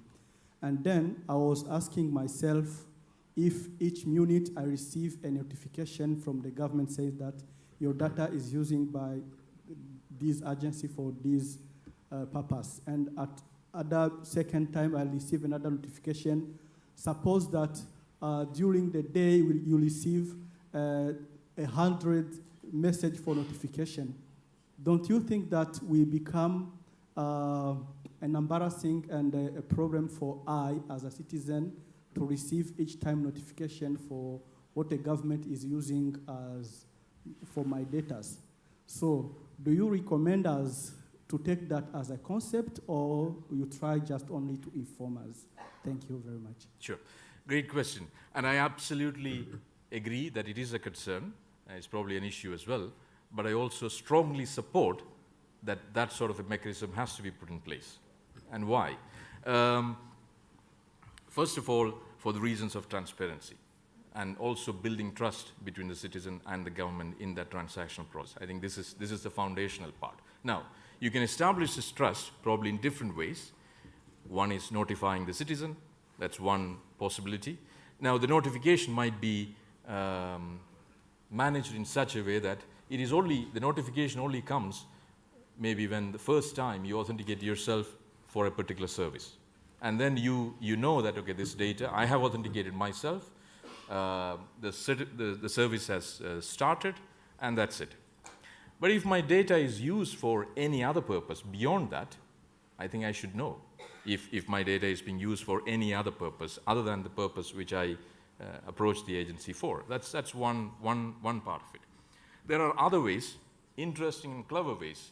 I go back to this trustometer word. As a citizen, I should have a government-issued dashboard which I can log in, I can access on my phone or on computer, wherever it is. I should be able to see a report of everything that is going on. So you can notify, or maybe the citizen has the option to choose, and he say, I don't want to be notified, but I should have the ability to go and check the report dashboard, which basically shows me, okay, who is the person or which agency accessed my data at what time, how long they were sitting there and looking at my data, did they forward my data anywhere else, I don't know how many minutes did they take to complete the transaction, and so on. So it's all about transparency. You could have different mechanisms applied, but at the end, as a citizen, I need to be convinced that it's not misused or used for other purposes. Yes, ma'am. Okay, thank you. Yes, Time is running out. Oh, all right. Okay, we will take one last question, please, because time is running out, and we have 3 or 4 participant panelists waiting. So go ahead, Mrs.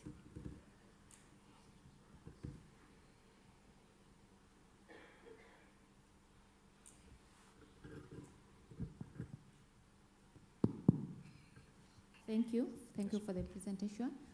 As a follow-up question on what you were saying, how do you overcome the illiteracy level in Africa, given the fact that you are saying that someone will receive a message, you will go and ask, how do you think about the illiteracy level we have?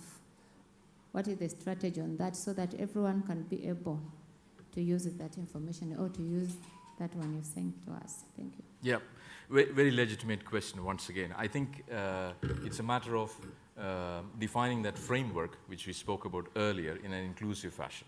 The governments have to decide, okay, I have in a totally inclusive fashion, that those people who are still using feature phones, they don't have smartphones, they don't have access to a computer, maybe they don't have electricity, how do we satisfy those citizens? I think they should never be taken for granted that, okay, 60% of my population do not have these facilities, so I'll just take it for granted that I'm going to implement the systems because they're never going to see what is going on with the data. I think it is absolutely a wrong approach. So it has to be a highly inclusive process. I would even go beyond by saying that probably why not governments consider even a referendum? Ask the citizens, do you really want this or not? And citizens should even have the option to opt out from a digital transaction mode, and they should not be, again, discriminated or marginalized. Maybe I don't like a highly digital, totally 24/7 connected service. I would rather fill the old paper and go to the office. If I have time, and if that is what I want to do, I should not be refused. So it has to be an inclusive process, and I think there has to be extensive consultation that has to be done before such a framework is either implemented or such services are rolled out. That's my view. Okay. Thank you, Mr. Joby Matthew. Thank you for your presentation. Thank you. Warm thanks, please, for Thank you Mr. very much. Matthew. Thank you. time is running out. I'm pleased to invite Mr. Hercules Bizour. Is it, did I spell it well? Associate Director, Technology Consulting, Ernst & Young. He will talk about leveraging identity to promote African integration, facilitating intra-trade and movement of persons. Please, welcome.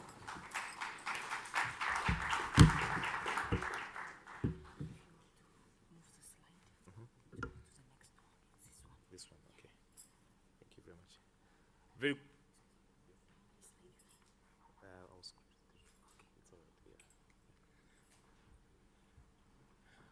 Very good afternoon. Thank you. Yes, so I really enjoyed the previous presentations, and I think it made me start considering what I'm going to talk about today. And just a bit about myself, not what I do for a living. I was born in Zimbabwe to a Zimbabwean and South African parents. I live in Uganda. And I work in East Africa, and I'm in Morocco today. So that makes me an African citizen, right? How many African citizens do we have today? Yeah. So these are the possibilities that we want to reflect upon and be able to talk about, and it's essentially the essence of the conversation that I want to have with you around the African continental free trade area, and the possibility of the identity and the free movement of persons. So what I want to discuss with you is more around the context of identity in Africa. And as of this morning, I think we had quite a number of presentations which gave us a real understanding around what sort of level of progress that we've made around implementing ID projects across Africa. And I'm happy to have listened to Kenya, Uganda, South Africa, and several other countries in the form of case studies, and which shows us that we are moving in the right direction. But the fundamental question that then comes to all of us is, what does it mean for the citizen? Because once you have all these enablers within the country, if I want to travel or move for a person like myself, what are the opportunities? And how do I continuously have the extended opportunities and services that my government offers? So that's what I want to be able to discuss with you.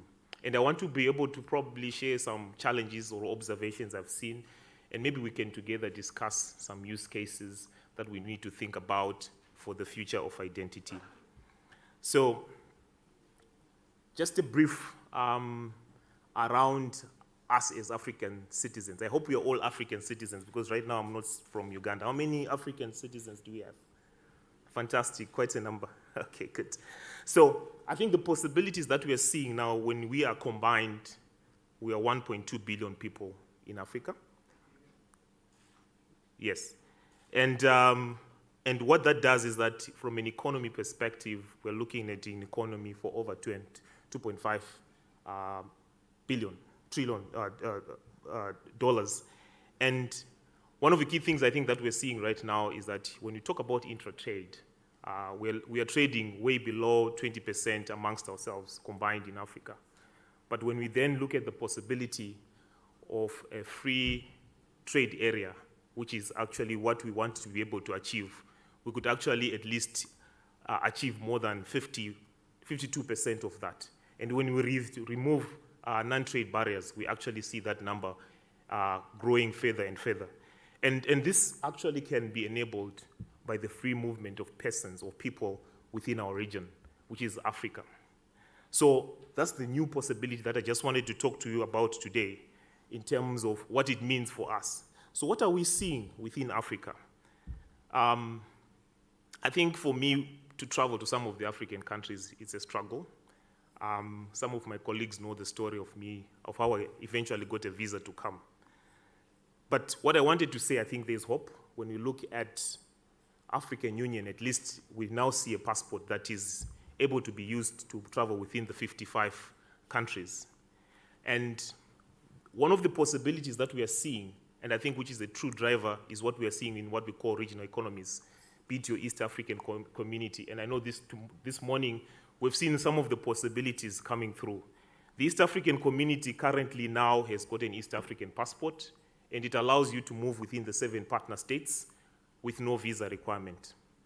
Not only that, I think we also had that amongst the 3 partner states, some of the countries that include Kenya, Rwanda, and Uganda, you can actually move without a passport using your identity. And they can even prepare a temporary identity for you if you don't have one, for you to be able to move in those countries. In West Africa, ECOWAS, we are seeing the same possibility happening. And for those with an ECOWAS passport, I'm sure you're able to move within your region. I hope a number of us have got this passport. Someone showed me that passport.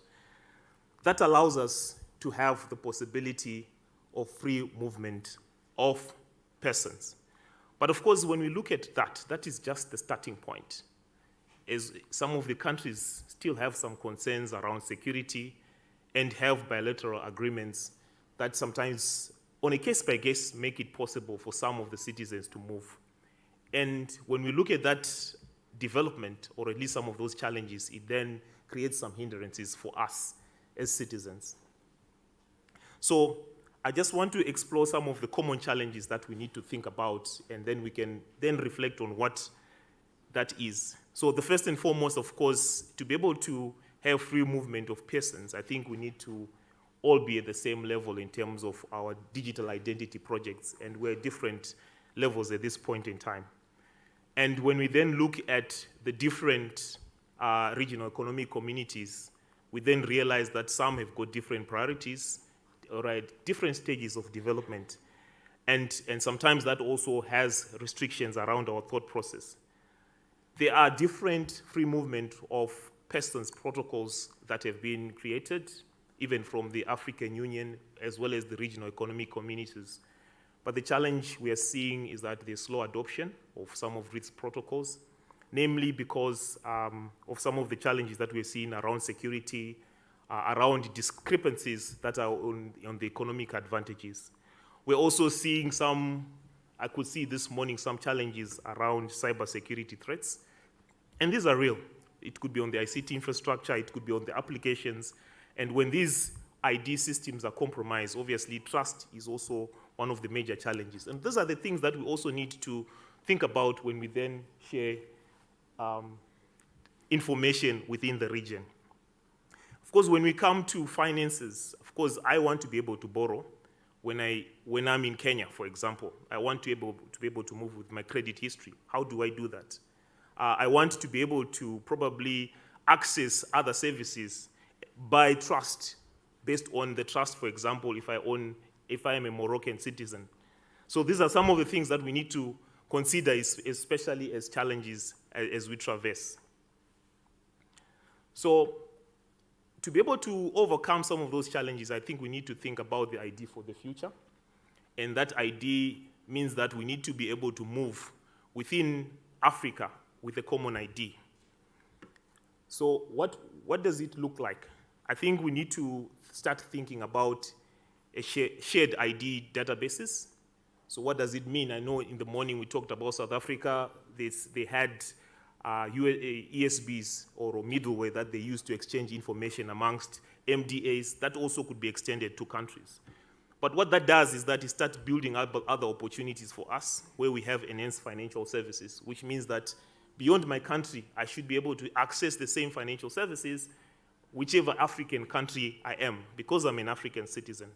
But at the same time, matters such as healthcare and social protection can also be identified and enjoyed as well as shared amongst African countries. And of course, one of these recent cases, how do we deal with pandemics such as COVID-19 and many other diseases that are coming up? How do we share travel history information through a single platform? And that leads to free movement of persons. But having to do that, I know we need to think about some of the potential laws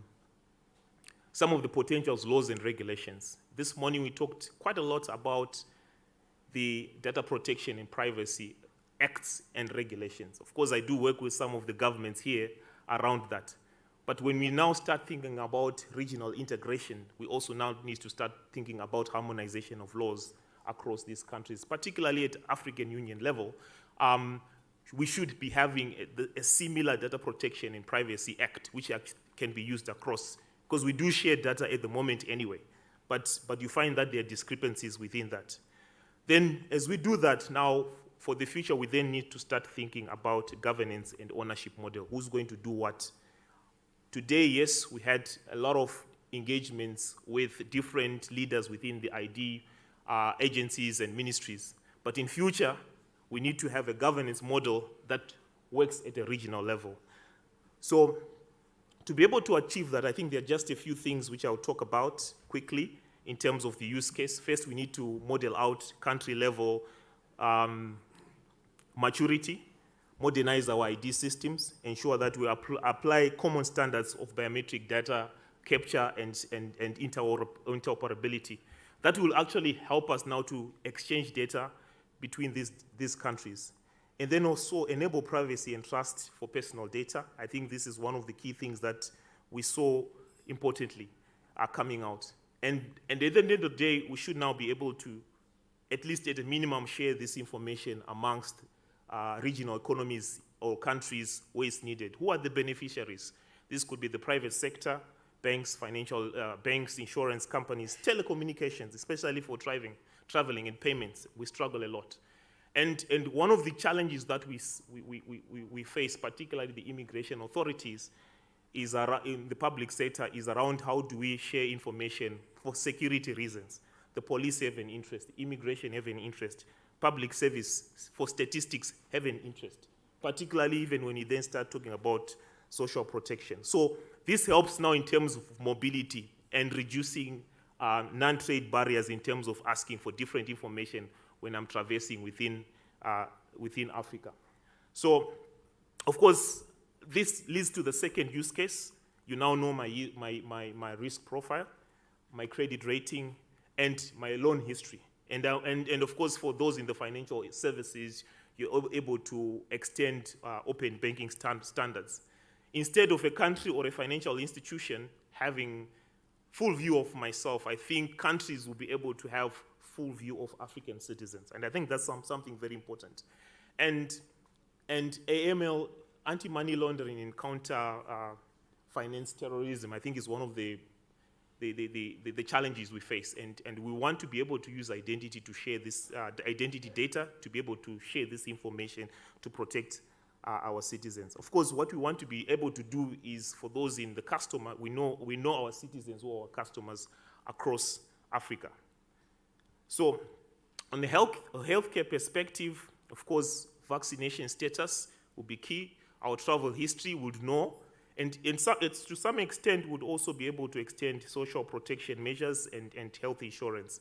And I think the power here is to be able to have data-driven coordination of healthcare management and cross-border real-time access to health data, which I think is very fundamental today when we are having a lot of pandemics coming out.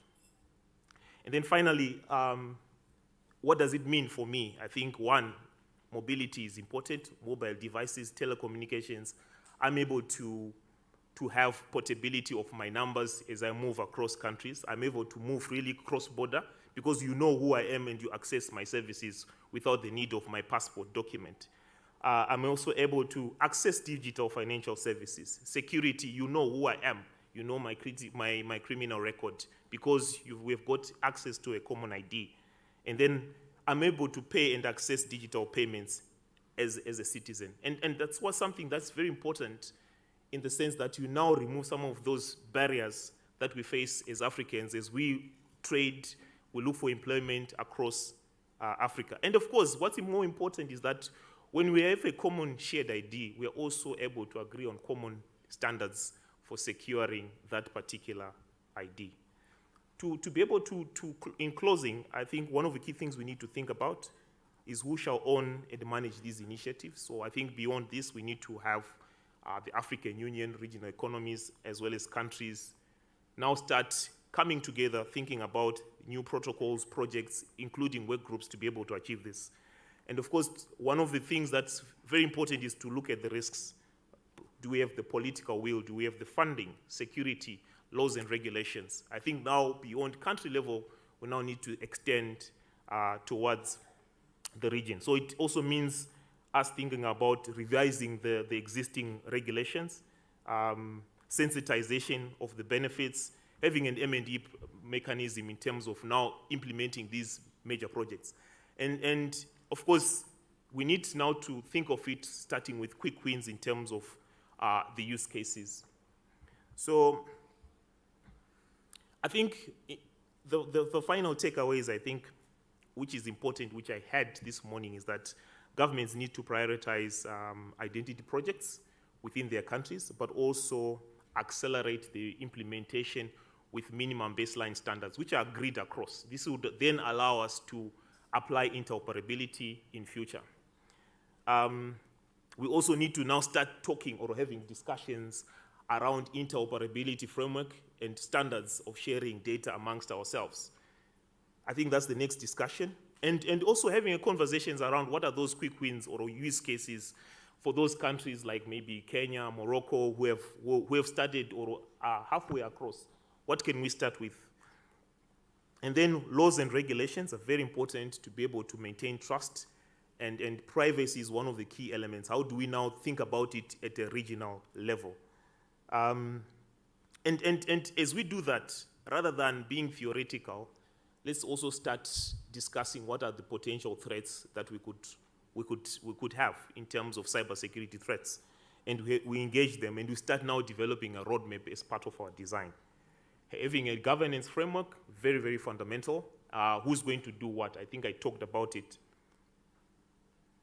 So I think for me, having effective intra-trade success depends on us having a common ID, that framework that is used across Africa. Thank you very much.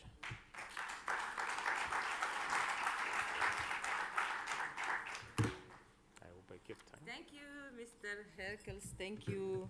Did I spell it well? Herkels, yes. Yes. Nice to meet you. I thank you for your presentation. Very interesting presentation. And as we can see, at this panel, you have many subjects, different and various subjects, very interesting and very rich.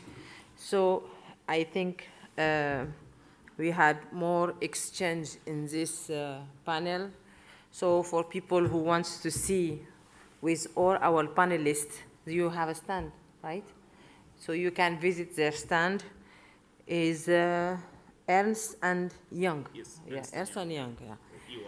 EY. EY. Yeah. Okay, EY. I'm asking the assistants if you have any question. It's very interesting. Yes.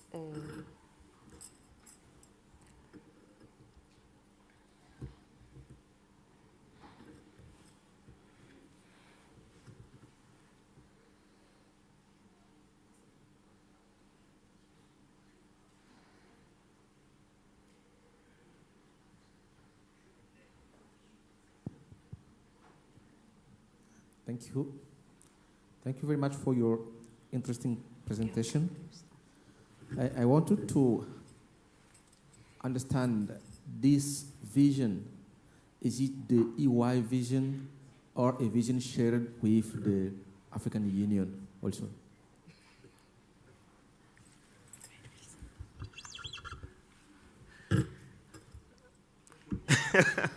Thank you for that question.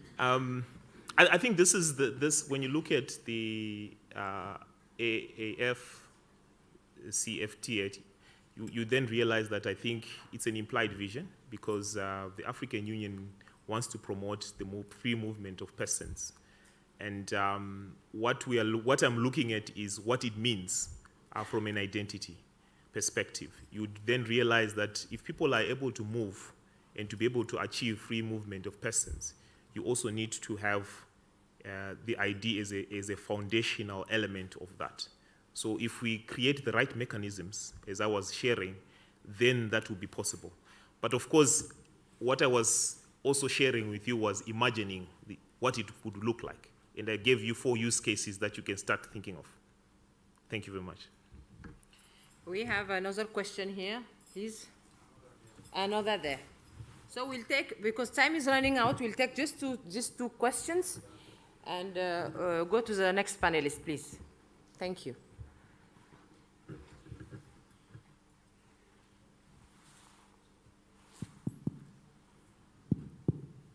I am Mohammed Mubashir Masakoi, managing civil registration, vital statistics, and identity management in Sierra Leone. Now, this very interesting topic that you just presented, I want to know to let us know all, at which level you think African countries will have attained before we graduate into sharing data or data integration? What do you think should have been done by member states in Africa, or even within the sub-regions, before we integrate our respective databases? Thank you. Can we have the next question so he can answer?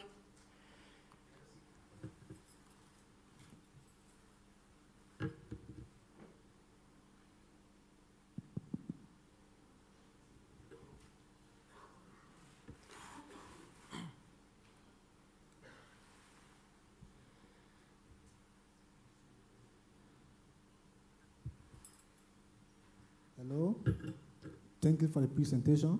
I'm Julius Fire from Liberia and work with the Commission of NEC.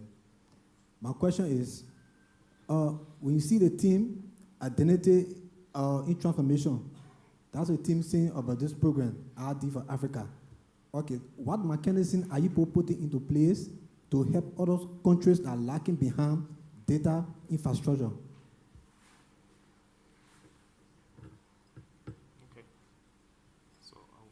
Yeah, for both of questions. Yeah. Yeah, go ahead, please. So thank you very much. I think that's a very good question, and I think they're interlinked. So I think most importantly, I think what I've observed is that there are countries that are ahead, there are countries that are still thinking about an ID project, and some are already in implementation. So probably the fundamental question I think we need to start thinking about is, what does a fully integrated area look like?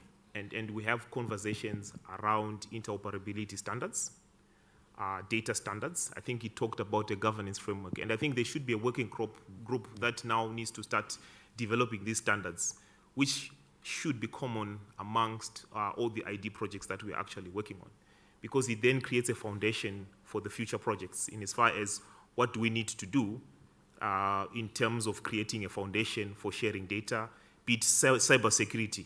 Because, for example, you might find, I like Morocco, so you might find that Morocco has secured their environment.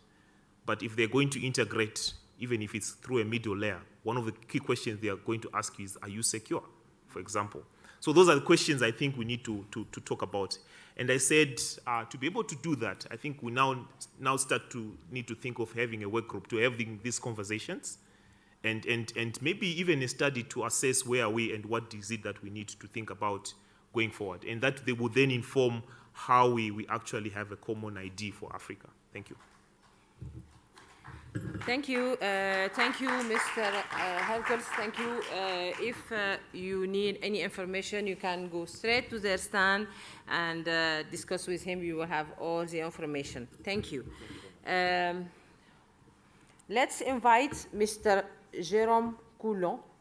I would like to apologize because I spelled Zitis wrong when I was announcing, so I'm sorry.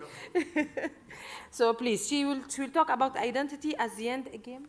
Yes. I'm interested to know. Please go ahead. Thank you. Sorry, which one is the one to go forward? Yes, it is to go forward. Yeah, sorry, I cannot offer you a coffee, but I can offer you this. Wow, this is bright. The QR code is also printed on the conference bags, so don't try to scan this one now from a distance. Le QR code est aussi imprimé sur les conference bags, donc vous pouvez le scanner à cet endroit-là. Ladies and gentlemen, good afternoon. I'm going to do this presentation in French, So I know that the interpreters' work is a difficult one, so if you have any question about the presentation afterwards, please feel free to come and ask clarifications. Wow! Nous avons eu une journée vraiment impressionnante. Toutes les présentations qui ont eu lieu, les présentations de ce matin, les présentations de cet après-midi ont vraiment été très riches. Oh no, that's not the one. That's the one. Les présentations ont vraiment été très enrichissantes à plusieurs points de vue. Cette année encore, Dr Atik et ses collaborateurs ont réussi à rassembler autour de ce forum un groupe d'experts internationaux vraiment impressionnant. Au sein de ce groupe d'experts internationaux, il y a forcément les vendeurs. Au sein de ces vendeurs, il y a deux catégories principales, les fournisseurs de blocs technologiques et les fournisseurs de solutions intégrées. Parmi les fournisseurs de solutions intégrées, l'industrie compte aujourd'hui 4 leaders principaux, 4 principaux fournisseurs de solutions capables d'accompagner les gouvernements, de vous accompagner sur vos projets d'identité de A à Z. Et sans surprise, ces 4 sociétés sont représentées sur ce panel cet après-midi, Idemia, Thales, HID et ZS. Chacun de nous sait faire, chacun de nous a l'expertise, l'expérience et les références nécessaires pour vous accompagner dans vos projets d'identité de A à Z. Au cas par cas, je suis convaincu que mes collègues et moi nous ferons un plaisir d'essayer de vous convaincre de travailler avec l'un plutôt que l'autre. Donc, plutôt que de rapporter ce qui s'est passé dans un projet ou de rapporter des évolutions technologiques, de rapporter ce qui est faisable, vous en avez déjà eu de très bons exemples ce matin et à l'instant. Je voudrais plutôt revenir sur les mots utilisés par son Excellence, Madame Gita Messour, dans son message d'ouverture. Madame la ministre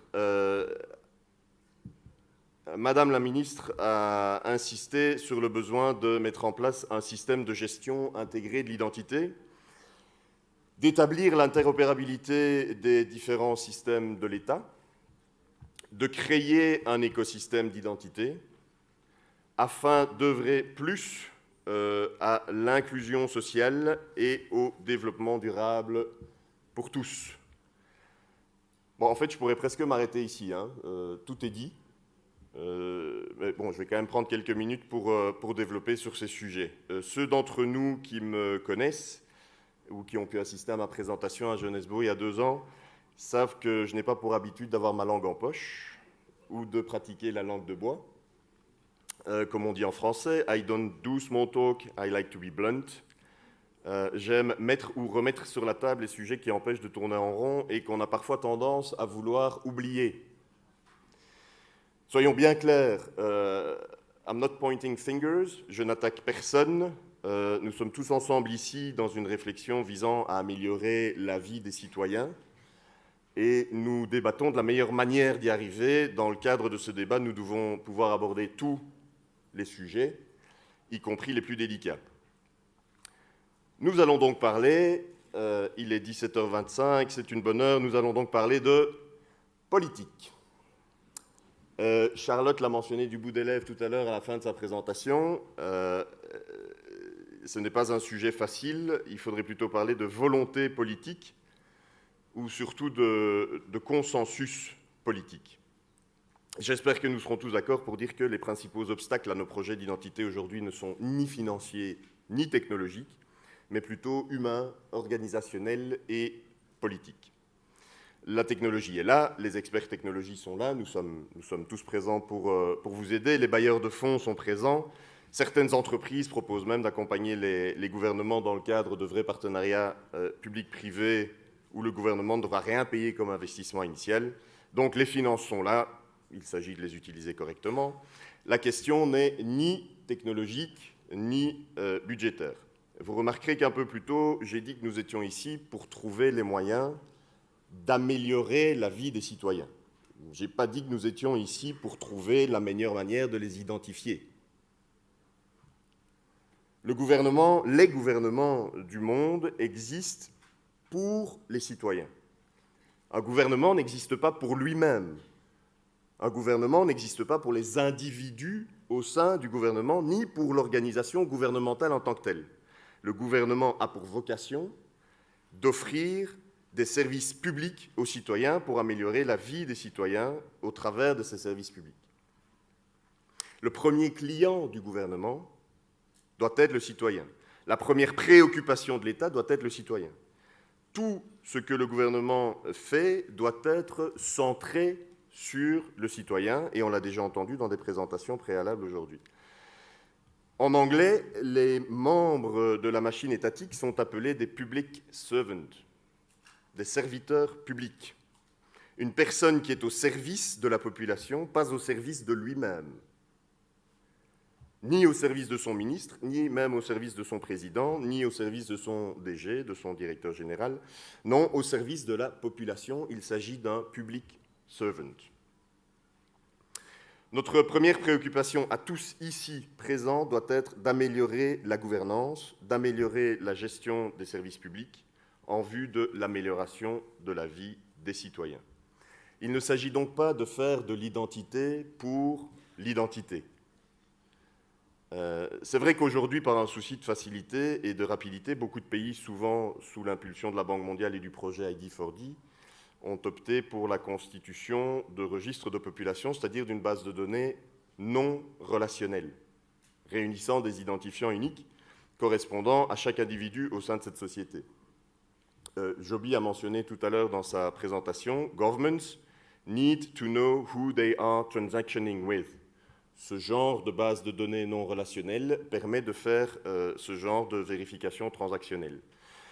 Cette première étape, quoique nécessaire et permettant partiellement de répondre à l'objectif 16.9 des objectifs de développement durable, n'est pas du tout suffisante et ne peut en aucun cas être l'objectif final. L'amélioration de la gouvernance doit déjà commencer par la manière dont la réflexion est menée sur la mise en œuvre de ces projets d'identité. De nombreux pays à travers le continent, aujourd'hui, ont commencé à parler de mutualisation. Et c'est fort bien, tout le monde s'en réjouit. C'est une chose d'en parler, c'est une autre chose de la mettre en œuvre. On voit quand même que dans certains pays où ce thème de mutualisation revient systématiquement, on est aujourd'hui dans une situation où le ministère des Transports, par exemple, a fait ou est en train de mettre en œuvre un projet d'identité lié au permis de conduire. Le ministère des Affaires étrangères met en œuvre un projet d'identité lié au passeport.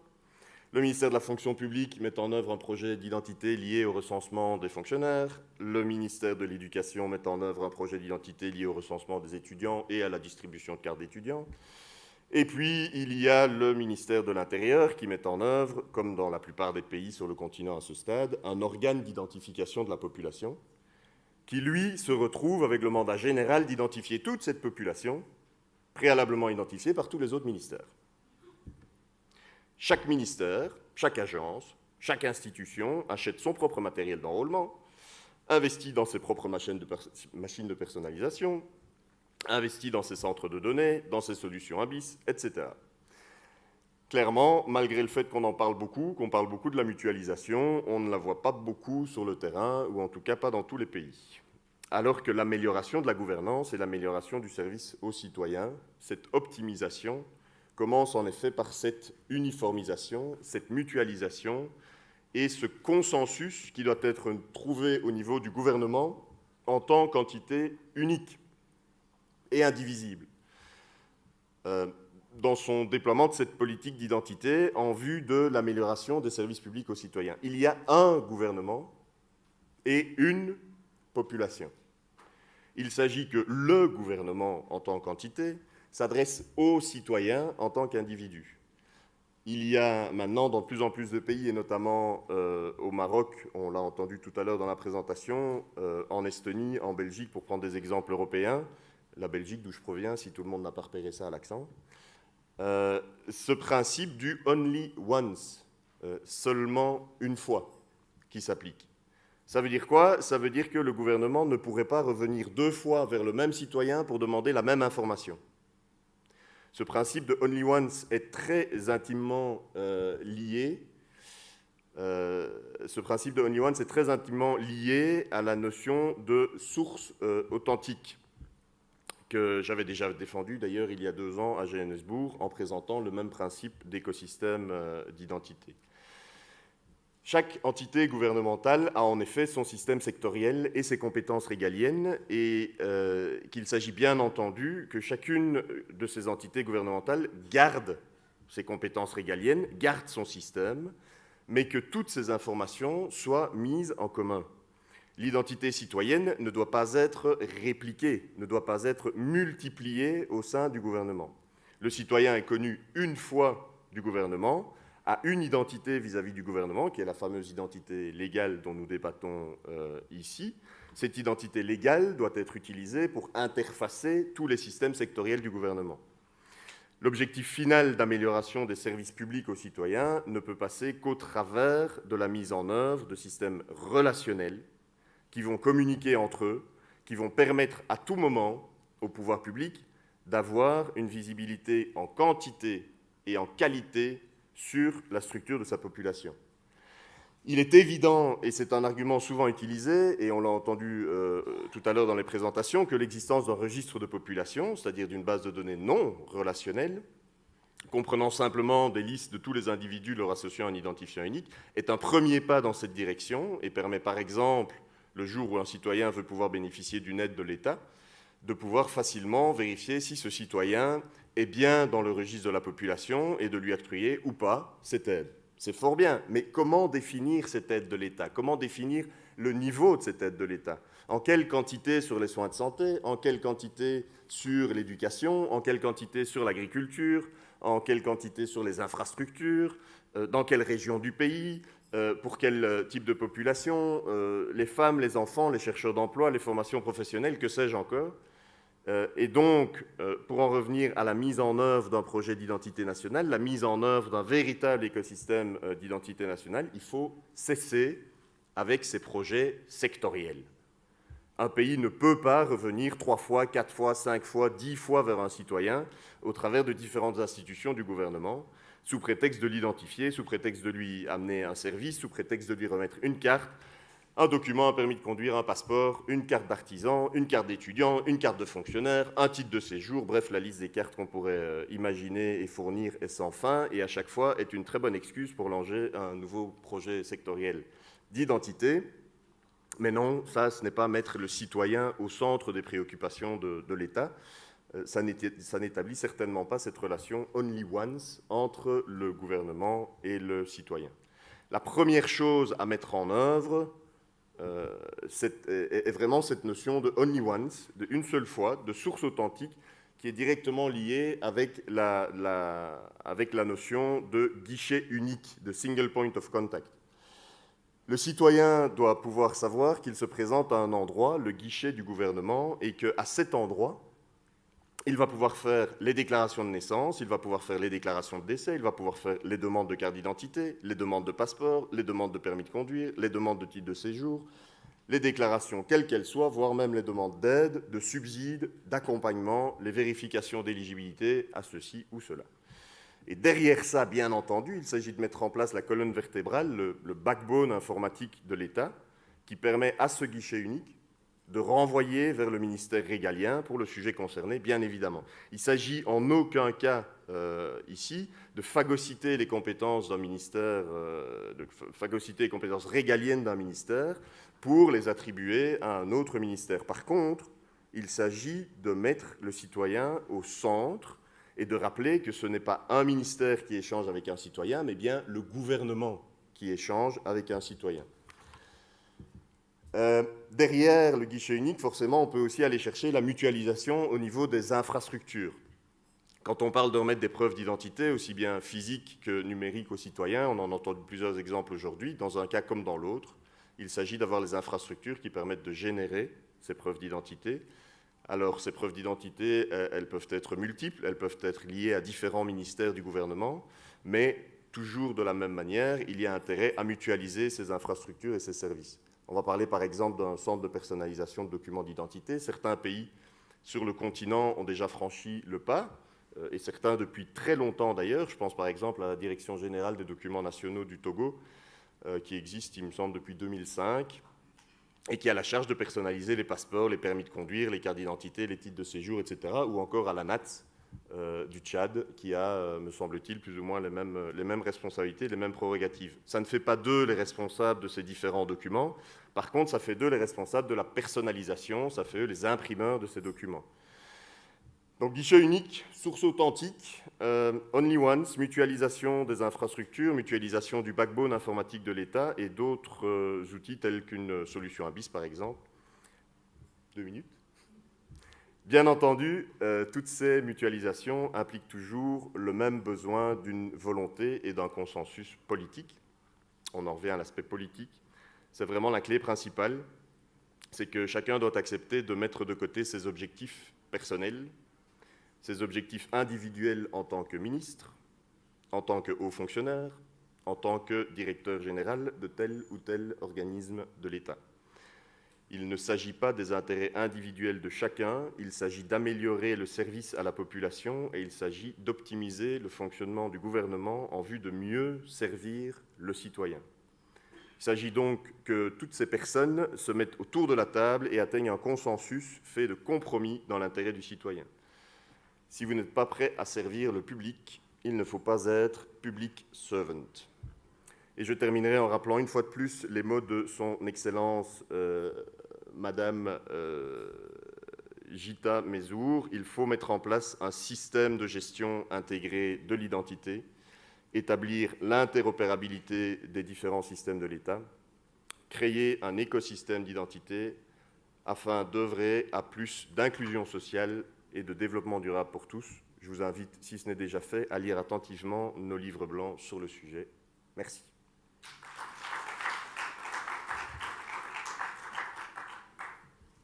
Thank you, Mr. Coulon. I will ask you to stay with me here. Thank you for your presentation. As the time is running out, I would like to know if you have any question for Mr. Coulon before inviting Mr. Vladimir Kostiviar to prepare his please. We have 2 questions. One here. I want to be sure that, one there. We have 3 questions for you.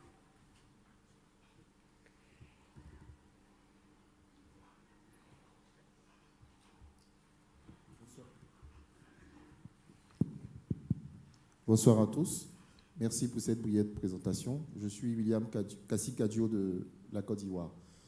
Ma question est simple. Est-ce qu'il y a un exemple de mise en œuvre de cette fédération de tous ces acteurs-là publics? Est-ce qu'il y a un exemple de mise en œuvre et quelles sont les clés qu'on pourrait utiliser pour y arriver?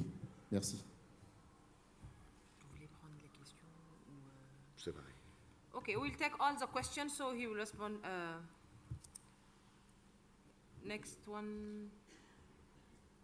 There, please. Tiens, il y avait quelqu'un par là, je pense. Oui. Le monsieur du fond, vous attendez un peu. Il y a un monsieur là. Vous attendez un peu, s'il vous plaît. Allez-y, monsieur.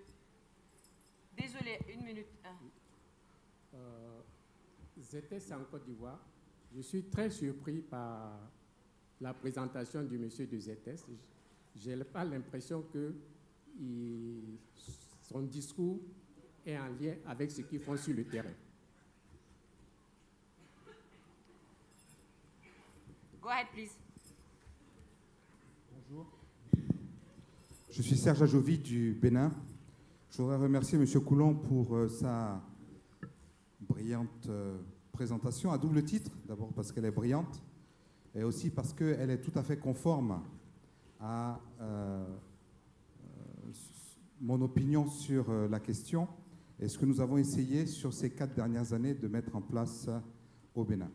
Alors je ne dis pas qu'il n'y a pas d'autres bases de données qui essayent d'être des référentiels concurrents au registre national des personnes physiques, mais c'est vrai que c'est la direction dans laquelle nous devons tous aller.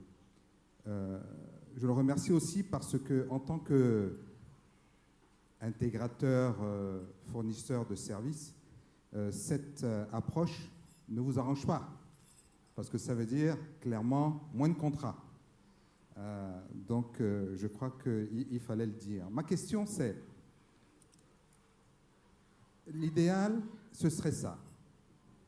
Mais il faudrait aussi venir avec des moyens d'y arriver. Et je sais que les moyens sont essentiellement des moyens politiques, de vision, mais je crois qu'il y a aussi des moyens qui sont moins politiques, de structure et qui sont techniques. Des plateformes d'interopérabilité, des mises en relation ou mise en communication d'autres types de plateformes. Je pense à des plateformes PKI, je pense à des plateformes de portail de e-service, etc. Donc, décloisonner l'ensemble des services que nous avons et qui permettent de multiplier les cas d'usage de l'identité. Qu'est-ce que vous en pensez? Avant de répondre, on a une question ici aussi. We have a question here, please. Sorry.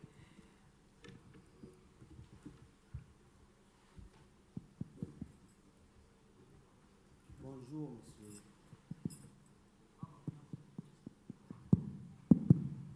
Bonjour, monsieur Coulon. C'est monsieur Serge Moulindois.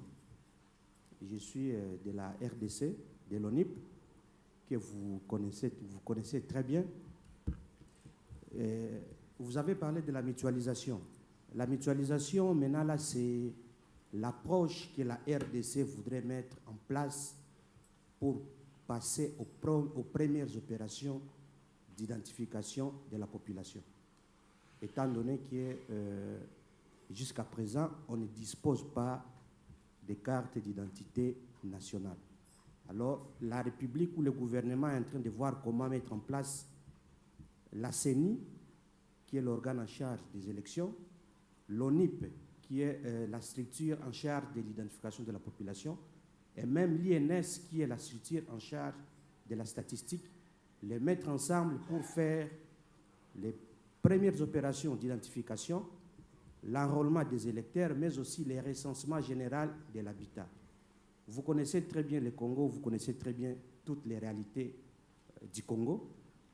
Quels sont les conseils pratiques que vous pouvez donner au gouvernement congolais afin que cette mutualisation, qui est une expérience presque inédite, afin que cette mutualisation qui est à la une en RDC puisse réussir et que ça puisse fédérer toutes les bases de données qui sont mises en place. Vous avez parlé des permis de conduire, de l'identification des fonctionnaires.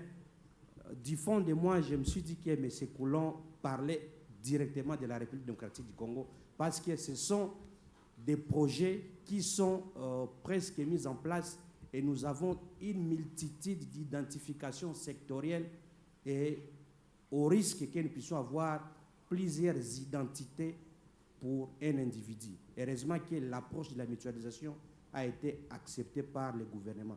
Quels conseils pratiques vous pouvez nous donner afin que cette approche puisse réussir et que nous puissions réaliser l'objectif 16.9? Merci.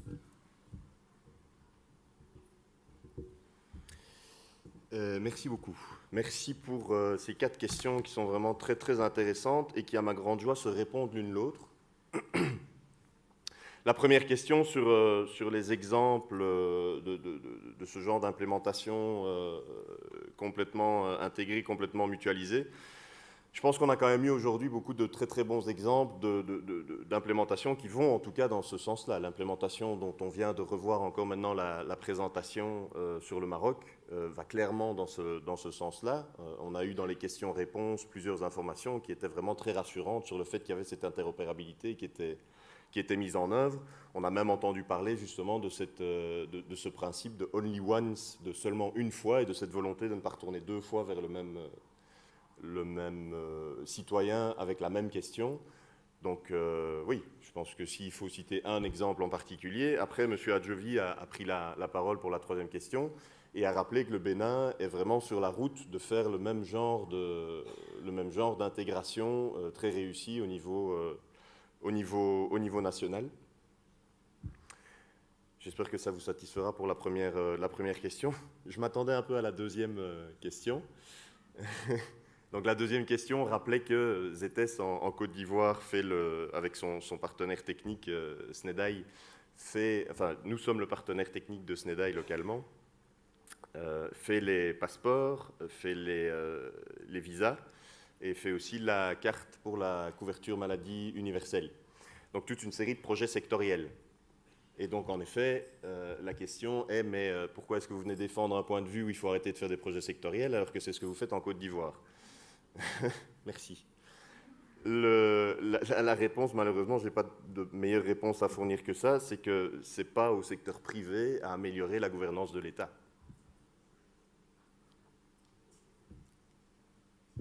Pour la troisième question, je pense que c'était plus un statement. Merci, M. Adjovi, pour cette intervention. Je peux bien entendu n'être que d'accord avec vous, au-delà de tout ce que j'ai pu citer dans ma présentation, de la volonté politique et du besoin de chacun de mettre en arrière son intérêt individuel pour mettre l'intérêt du citoyen au-devant des préoccupations du gouvernement. Bien entendu, la technologie doit aider à ça. Et de nouveau, aujourd'hui, je pense qu'on a eu des très très bons exemples où la technologie, toutes les sociétés qui sont venues présenter et toutes les personnes qu'on a entendues parler ce matin ont rappelé à comment la technologie peut aider à ça. Donc oui, bon, pour un débat plus approfondi, on pourra le faire en dehors sur certaines technologies spécifiques à utiliser. Mais oui, bien entendu, la technologie a aussi son rôle à jouer dans cette uniformisation de l'État vis-à-vis du citoyen. Pour la quatrième question de M. Moulingo, qui est très spécifique sur l'ONIP et sur la mutualisation RDC, je vous rassure tout de suite de notre expérience. La RDC n'est pas du tout le seul pays à avoir des difficultés aujourd'hui à aller vers la mutualisation, malgré tous les efforts qui sont vraiment faits dans cette direction-là. Je pense que vous avez une grande chance en RDC, c'est que vous avez la volonté politique. Le chef de l'État a clairement dit qu'il veut la mutualisation.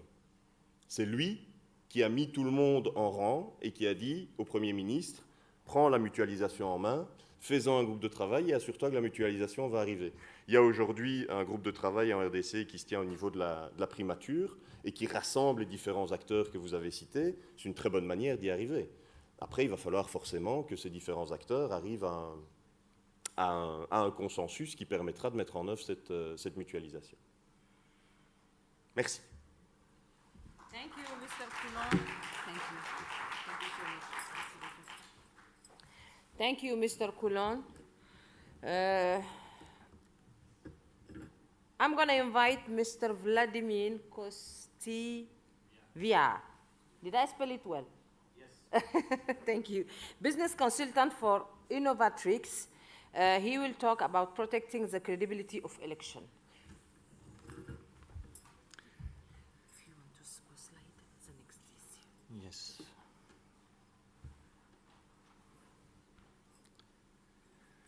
So thank you also Mr. Jérôme Coulon for this interesting presentation. My name is Vladimir Kostivia. I represent the company Innovatrix. And as Mr. Coulon did this separation of two types of providers or enterprise partners of this conference, we are the second type. We are the technology block providers, and we provide biometric software. But this presentation mainly should be focused on real-life experience and challenges we experienced during delivery of voter registration projects and election projects, mainly in African continent. Innovatrix is a biometric software provider. Currently, we are on the market for almost 18 years, and we dare to say that more than 1 billion of identities have been processed through our software. It's a very, I would say, challenging quote, but it's true, because we are partners for several really large-scale government projects where biometrics registration, biometric deduplication, and creating a trusted biometric registers are needed, so we were part of these projects. All the software we provide in biometrics is made in-house. So we started with fingerprint recognition algorithms, passed through facial recognition, iris recognition, palm prints, and we built all the solutions on top of this R&D inventions. Innovatrix is nowadays, I would say, quite known in the industry. And as we wanted to not only say that we are part of the government projects in general, we took or we decided to put more focus into electoral projects, and our experience we gained during last elections we implemented. I believe we were part of 5 electoral projects in last 5 years, 4 of them happening in African continent. What is our role in this electoral project? It's mainly we are technology providers, so we don't do any decisions on the counting of votes, just to put it plain. We provide enrollment software, deduplication software, so that means large-scale ABIS identification system, which goal of this software is to provide a unique register of voters, where you can really say that every voter has only one vote. And as the time evolved, I think we are positioning ourselves right now also as a trusted body or trusted partner, not only for system integrators with whom we work very often in this project, but also to the end customer, which are electoral committees or governments. I would like to talk about mainly the biometric challenges and biometric solutions to the challenges which creates a risk for electoral projects. But on the lighter note, firstly, I believe from my experience, the real life challenges in elections project delivery are the ones which we consider environmental. So you need to take care or take into account the problems associated with heat or temperature, something that works very good in the lab environment. Software devices don't work that good in real-life deployments where they need to work for almost 18 hours a day in 40 degrees Celsius temperature. Electricity is a big issue for registration. You need to take into account some backup generators, solar-powered computers, and let's not forget the logistics. As many of you know, it's not, the electoral projects don't happen only in the capital, but they happen in very distant rural areas where sometimes there are no roads leading to these areas, and you need to plan accordingly so that every eligible citizen has the right to be part of the election process. Last but not least, in many projects you cannot rely on the internet to get together all the data for biometric deduplication. You need to think about alternative methods in case where there is no option to consolidate the data through the internet. So that means offline methods by gathering the data with hard disk or some other ways. But mainly, I created this presentation in I would say, a series of 3 challenges and solutions, and these are now really focused on the biometric challenges because we are a biometric software expert and biometric company. We experienced during our first project that we have many facilitations or mistakes done during fingerprint enrollment, and these were due to some, let's say, willingness of the enrollment operators who wanted to facilitate their work, and they were enrolling their own fingerprints instead of fingerprints of persons who came on site. And the reasons for that were sometimes they were paid per enrollment.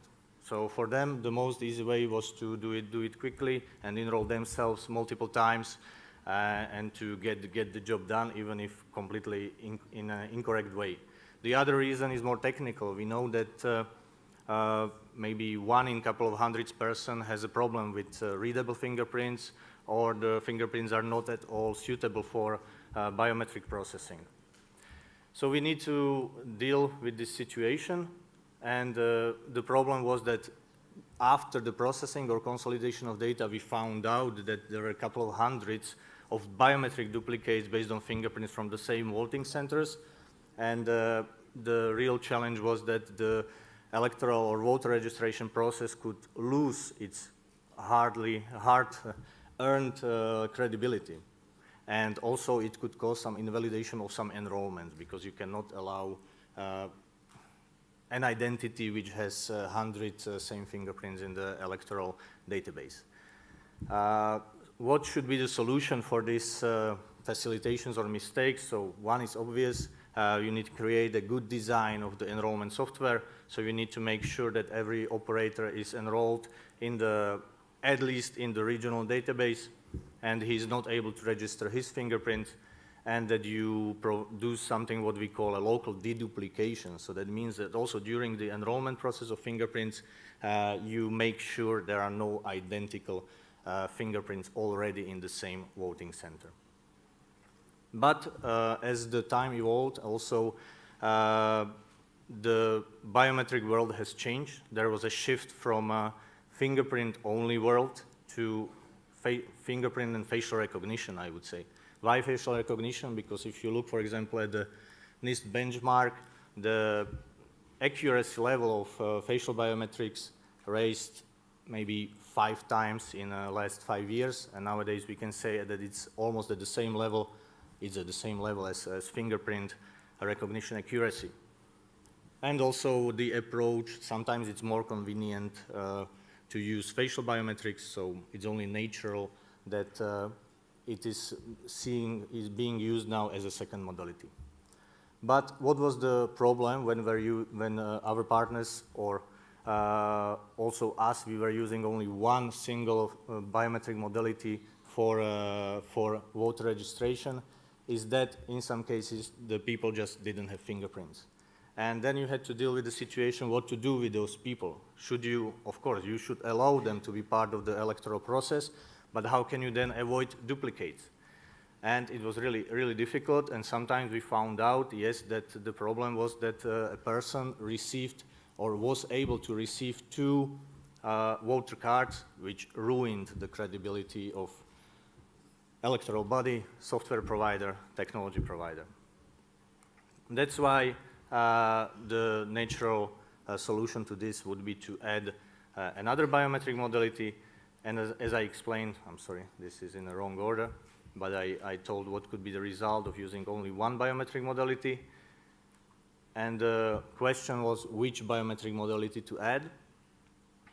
And as I explained before, the facial recognition biometric modality was a natural choice because of easy adaptation. You don't need any specific hardware than a simple, nowadays very, very precise cameras. So that's why we enhanced our registration software and also the biometric ABIS deduplication software with the facial recognition upgrade. What does it mean? Instead of capturing only fingerprints during registration, it is recommended, of course, to capture also good quality photo picture or a portrait of a person, according, of course, to some guidance from ISO or ICAO, which assures that you receive a good quality picture which is usable then for biometric treatment. This helps us also to focus on people with fingerprints, without fingerprints, because we were able to register at least one, what we can call a biometric modality, and we used this additional check in terms of facial deduplication for the voters in the same voting center. It really helped to include second modality, because the operators and the electoral body was able to include without any doubt or hesitation also people with missing fingerprints or who just didn't have fingers.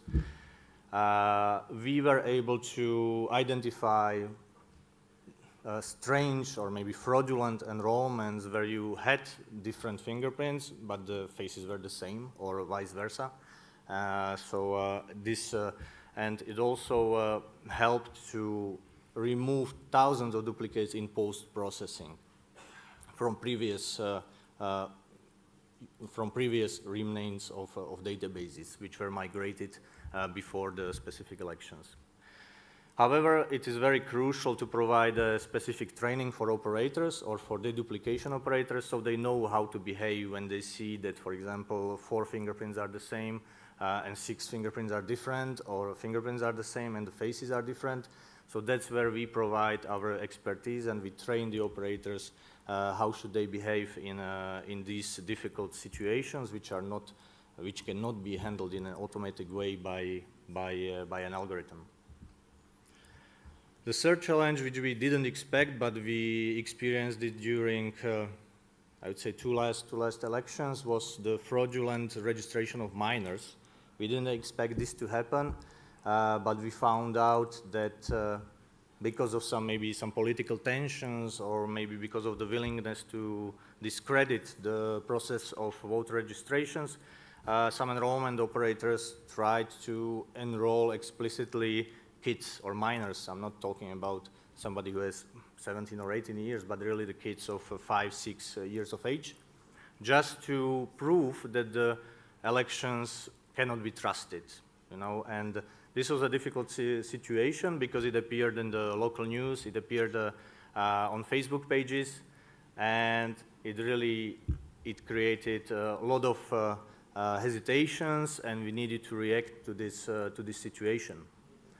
So luckily, we are a biometric company, and as you know, nowadays facial recognition is mainly driven by AI and neural network training. So we were able to train the facial recognition neural network model to detect minors, apparent minors, to associate, let's say, minor score to each person. And then we left the job to decide what to do with these identified minors to the electoral body. Together, as you know, always there is an international audit body. So they decided for some really apparent cases to remove them from the electoral registry. And this really helped to solve these issues. And as I said, this was a 3 challenges series, so that was the last one. And I just will show you some numbers that really we found out. There were a couple of tens of thousands of minors we found in the electoral database.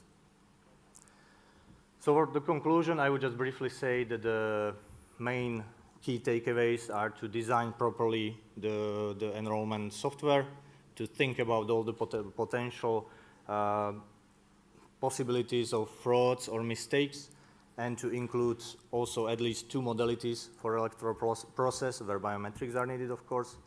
And this helps really to create, I would say, credible voting environment from our experience. Thank you. Thank you, Mr. Vladimir. I will ask you to stay with me. Sure. In case we have any question. Thank you for your presentation. Very interesting presentation. I'm surprised to see a child picture on an electoral card. It's really surprising. Yeah, it's really surprising. Do you have any question, please, dear assistants?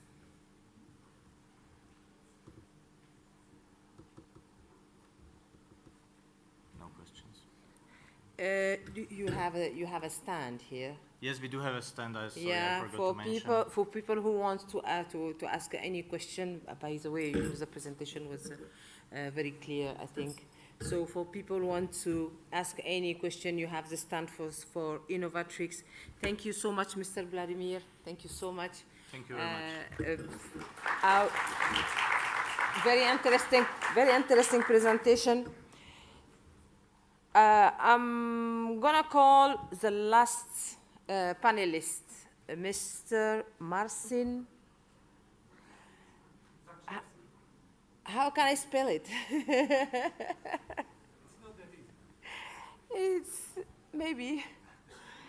It's Mouhcine. Zakrzewski. Zakrzewski. Okay, I tried. So, Mr. Mouhcine is a senior product manager, ID document, Polish security printing work, PWPW, is that? Yes. Yes. The potential of physical ID and their digital usability is the subject of his presentation. Please go ahead, Mr. Mouhcine. So if you want to go to the next slide, it's just to push here.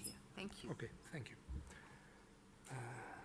So, first of all, I would like to thank you for the presentations that were before, because you provided me very nice conceptual framework.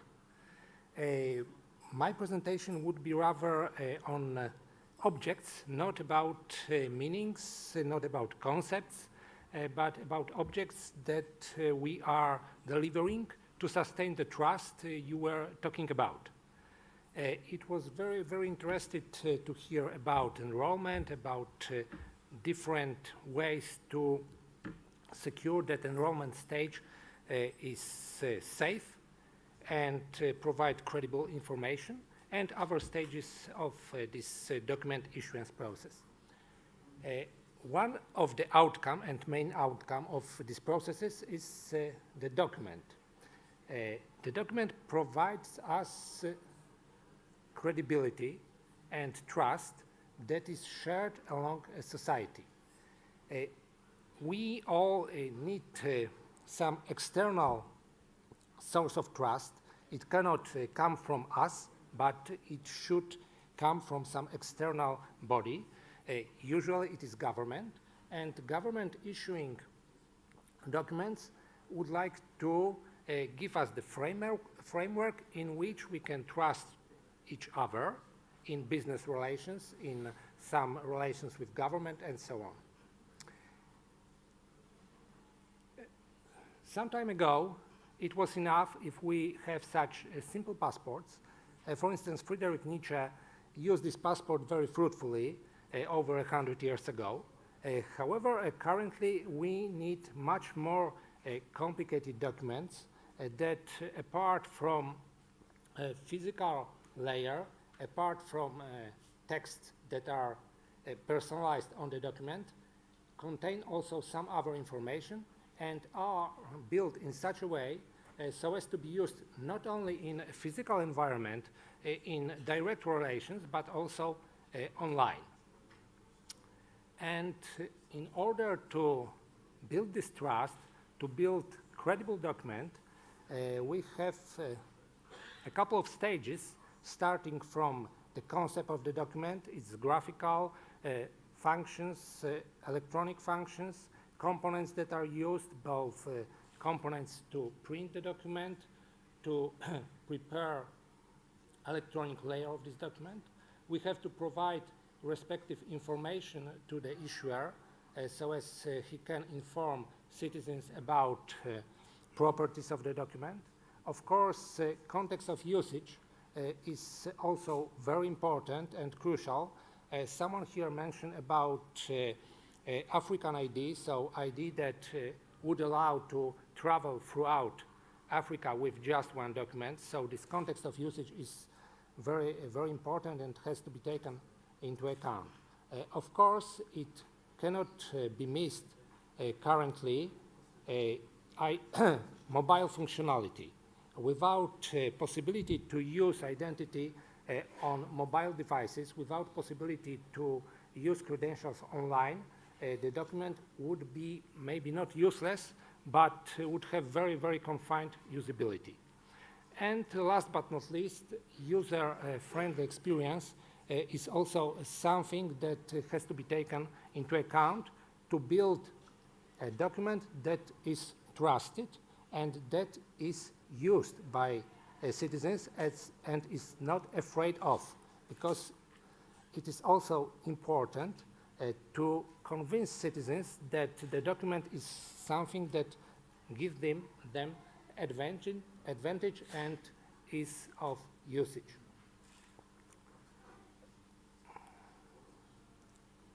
So I think that it will be the easiest way for me to present these facets of documents would be to show some examples, some recent examples we have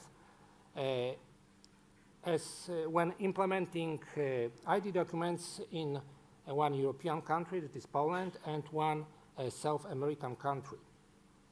both of these documents were provided with electronic layer with the possibility to communicate with mobile devices. But let's start from layers that the document contain.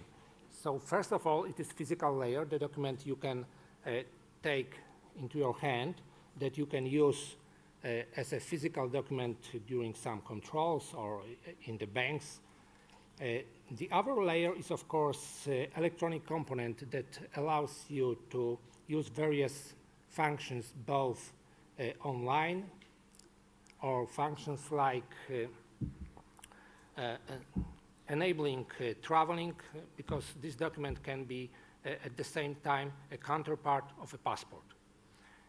Another layer, very important, is a legal framework. Without this legal framework that the government and the administration is responsible for, the document cannot exist. So this legal framework is prerequisite of other functions of the document.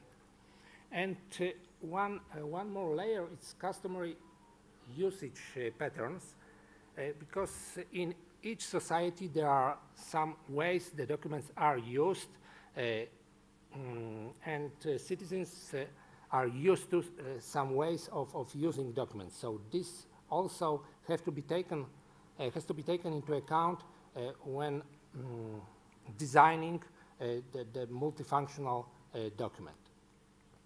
Starting from a physical body of the card, it's you for sure are aware of this. It's a multi-layer structure.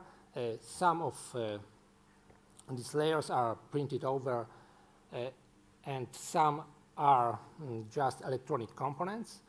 And all of these constitute a unified document. As it is made of polycarbonate, it creates a body that cannot be separated from each other. These layers are connected, are bound in such a way through heat and pressure that it is not possible to divide them into pieces without destroying the document. Another layer is digital functions. So as usual in our projects with IDs, the document has a function of travel document, then it has a function of digital signature, authentication function as can be used, for instance, in during mentioned before elections.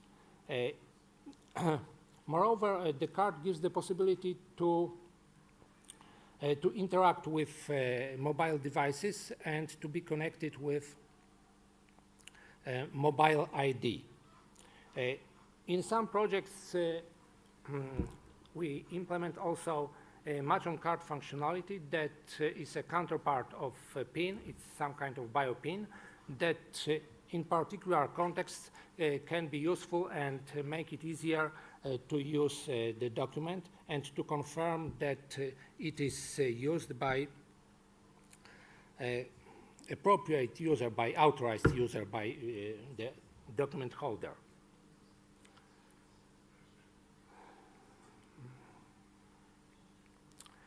And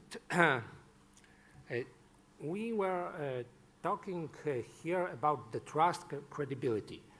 In order to transfer this trust into document, we have to secure a very detailed element and very the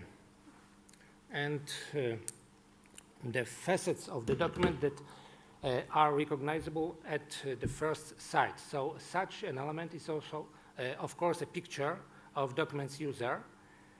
And I would like to show you how the countermeasures to forge this element evolved over time. So initially it was just secured by some guilloche lines in the upper part of the document. Later on, we introduced a couple of images on one document, so as it was not possible to cover one of this image and replace by the other one. The other element introduced were additional additional guillotine line securing the image of the document holder. And finally, we use also elements from our partners that secure from above the image of document holder, that is holograms. All of these elements, these three elements, are very important so as the document issued are trusted and used without fear that someone may forge them. Similar situation we have with MRZ. Initially, it was printed over a white background. Later on, we implement additional background in MRZ zone, and moreover, it is overprinted with transparent information that is encoded information that makes it impossible to cover or replace the MRZ with some other data. And last facet that is quite popular and used in documents is UV inks. Previously, it covers just part of the document. Currently, they secure all data field of the document.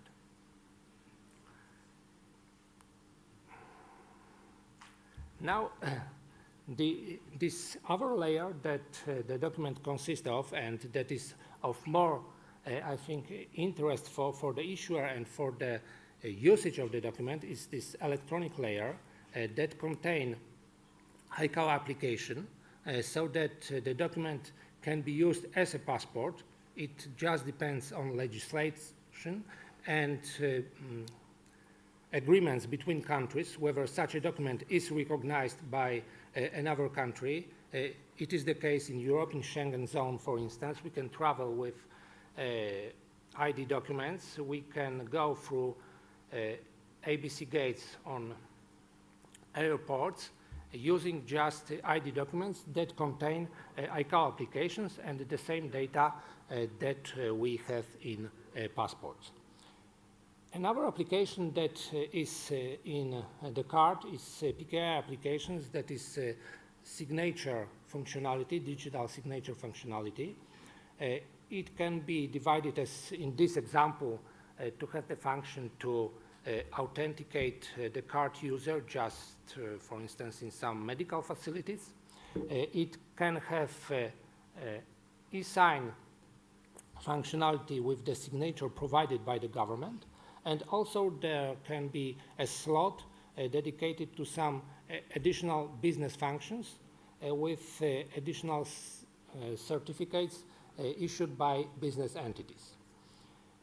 If needed, if it was planned, there is a place for additional user data with established privileges to access them and to renew this data after the document was already issued. As I said, inevitable element of current ID document is, of course, mobile applications. In Poland, we elaborate mobile applications that rest upon credentials from the document itself. So in order to use mobile ID, one has to be duly enrolled, the document has to be issued, and based on credentials from right in the chip module, one can register the applications and use this for various online services. So to give you an example, there is possible for confirmation of remote confirmation of identity, to log into some governmental services.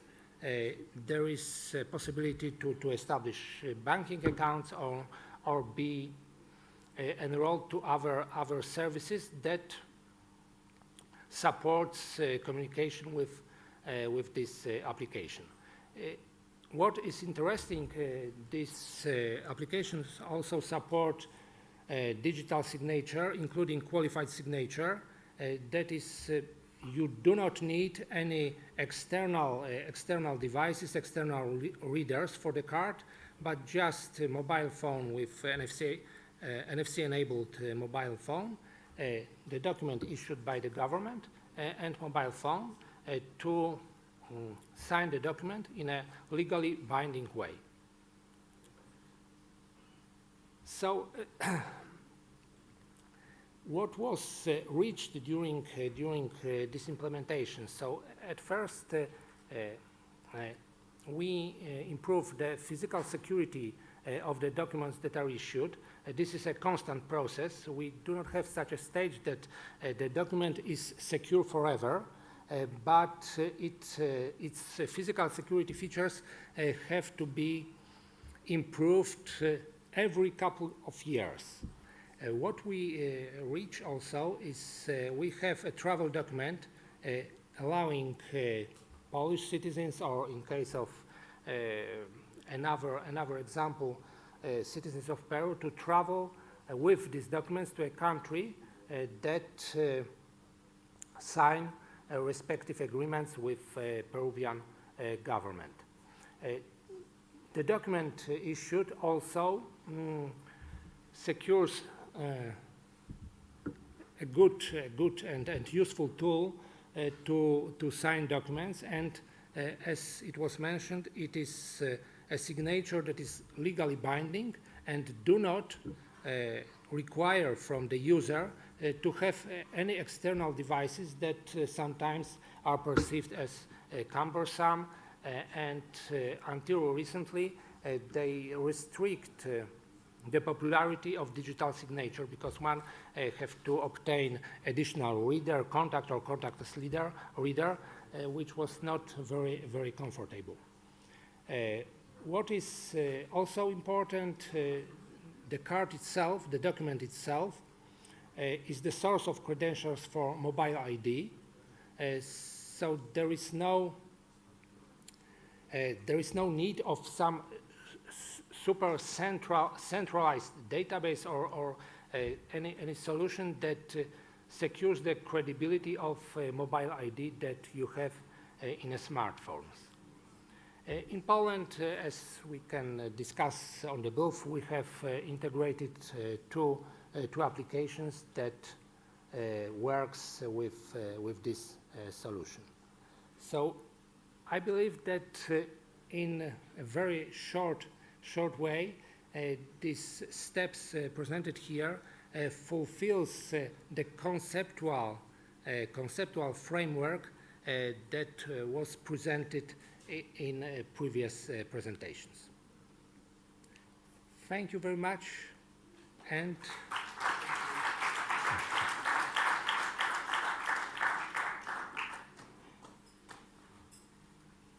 Thank you very much, Mr. Thank you.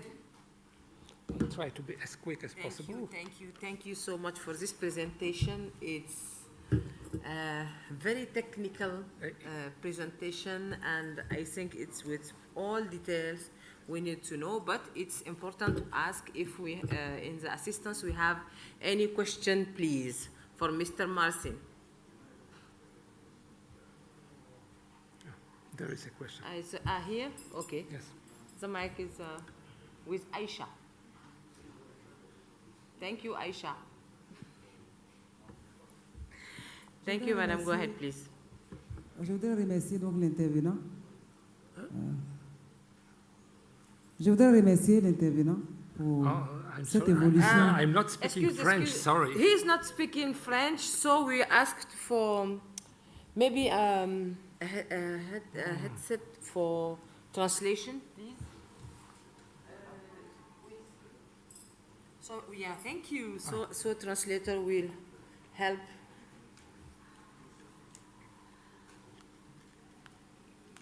Are you ready? Yeah. It's okay? Yes. Go ahead, madam, please. Je voudrais donc remercier l'intervenant pour cette progression qui nous a été montrée sur le document d'identification depuis les premières heures au niveau de ce pays et ce qu'il en est aujourd'hui. Dans son intervention, j'ai cru comprendre qu'avec l'évolution de la technologie, il faut régulièrement revoir ces documents-là justement pour préserver la sécurité. Et il a parlé d'une fréquence de 2 ans. Je ne sais pas si c'est exact ce que j'ai compris, mais ça sera peut-être difficile de tenir cette vitesse-là, à mon sens. Donc c'est une question que je pose. Est-ce que c'est vraiment 2 ans qu'il a proposé? Et puis est-ce qu'on pourra reprendre ces documents-là chaque 2 ans? Bon, c'est une question. Je voudrais savoir. Merci. So, I'm waiting for a translation.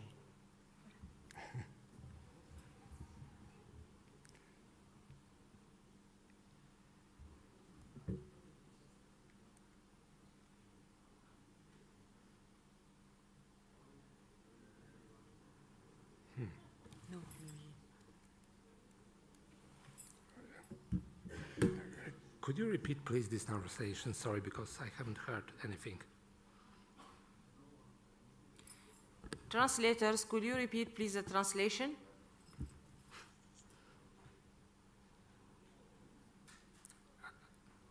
It's okay. I'm sorry, maybe you can help, because I'm sorry to... The question was just that you mentioned in your presentation that your security features evolve so fast that they should be reviewed every 2 years, and I think they should be changed every 2 years. I'm just translating. And the question is, does it have to be renewed every 2 years? Does it really have to be renewed every 2 years, or can it be longer? Because it's a bit harsh to replace cards every 2 years. So the examples I presented shown documents that were issued starting from 2001 until now. During this period of 20 years in Poland, we have 4 generations of ID documents, and it evolves like 5-6 years. We implement new functions. Of course, old documents are not replaced, but we are aware that 10 years validity of the document is to be retained from one hand, but from the other, forgers invent so quickly their methods to make fraudulent documents that some tiny features has to be added. But for sure not every 2 years, and for sure we are not replacing documents even every 6 or so years. Documents are valid 10 years, and until now we do not have any important issues with fraudulent documents. Yeah. Thank you, Mr. Mouhcine. Another question? It seems like no question. Thank you, Mr. Mouhcine. Thank with me, please, Mr. Mouhcine, for this presentation. Thank you for our panelists. We are at the end of this panel. Thank you for participating. Thank you for all your questions, contribution. We have 2 announcements. The first one, I'm going to do it. You have refreshment upstairs, sponsored by Thales. Thank you, Thales. Then I will call my colleague, Mrs. Patience, for another announcement. Thank you. Well, could we give a round of applause for this panel? Absolutely amazing. I wish I was still a delegate like I used to be. It's been amazing. Thank you to you all, but this is great. I've been learning from you all, and thumbs up. Could we give a round of applause to all of us? Thank you for being here, for staying to the end. Now, Dr. Atik says that we start on time, we run on time, and we end on time. Tomorrow is another day. But remember, please, to drop your headsets before you go. Leave them with the hostesses so that you could have sanitized headsets tomorrow. Please, that's the first announcement. The second one is, remember, as Madame Muna said, I'm going to give her a solid round of applause after this. Remember to go out there, enjoy what Thales has offered. Make sure you network, because that's why you came here to solve your problems. Do not forget to network. Do not forget to enjoy what Alice has offered. But most of all, remember to come together at 7 p.m., 7:15, so that we could all go for the gala. Those who were invited by the Ministry of Interior, remember you have a date tonight in quotes. All right, I said date, but you have a gala. Yes. You understand what I mean, but I didn't say the other way. Right. Okay. And finally, tomorrow, we're going to have 2 workshops. It's going to be another format. For all those contributors who are concerned, remember, you're going to be upstairs. And if you want to be an observer, you're welcome. 9:30, do not forget. So, thank you all. Thank you all. C'était super. Alors là, la grande dame, notre ambassadrice, la grande dame, to all the ladies in the hall, you know how I feel about, we women who not to. So, thank you. Tomorrow.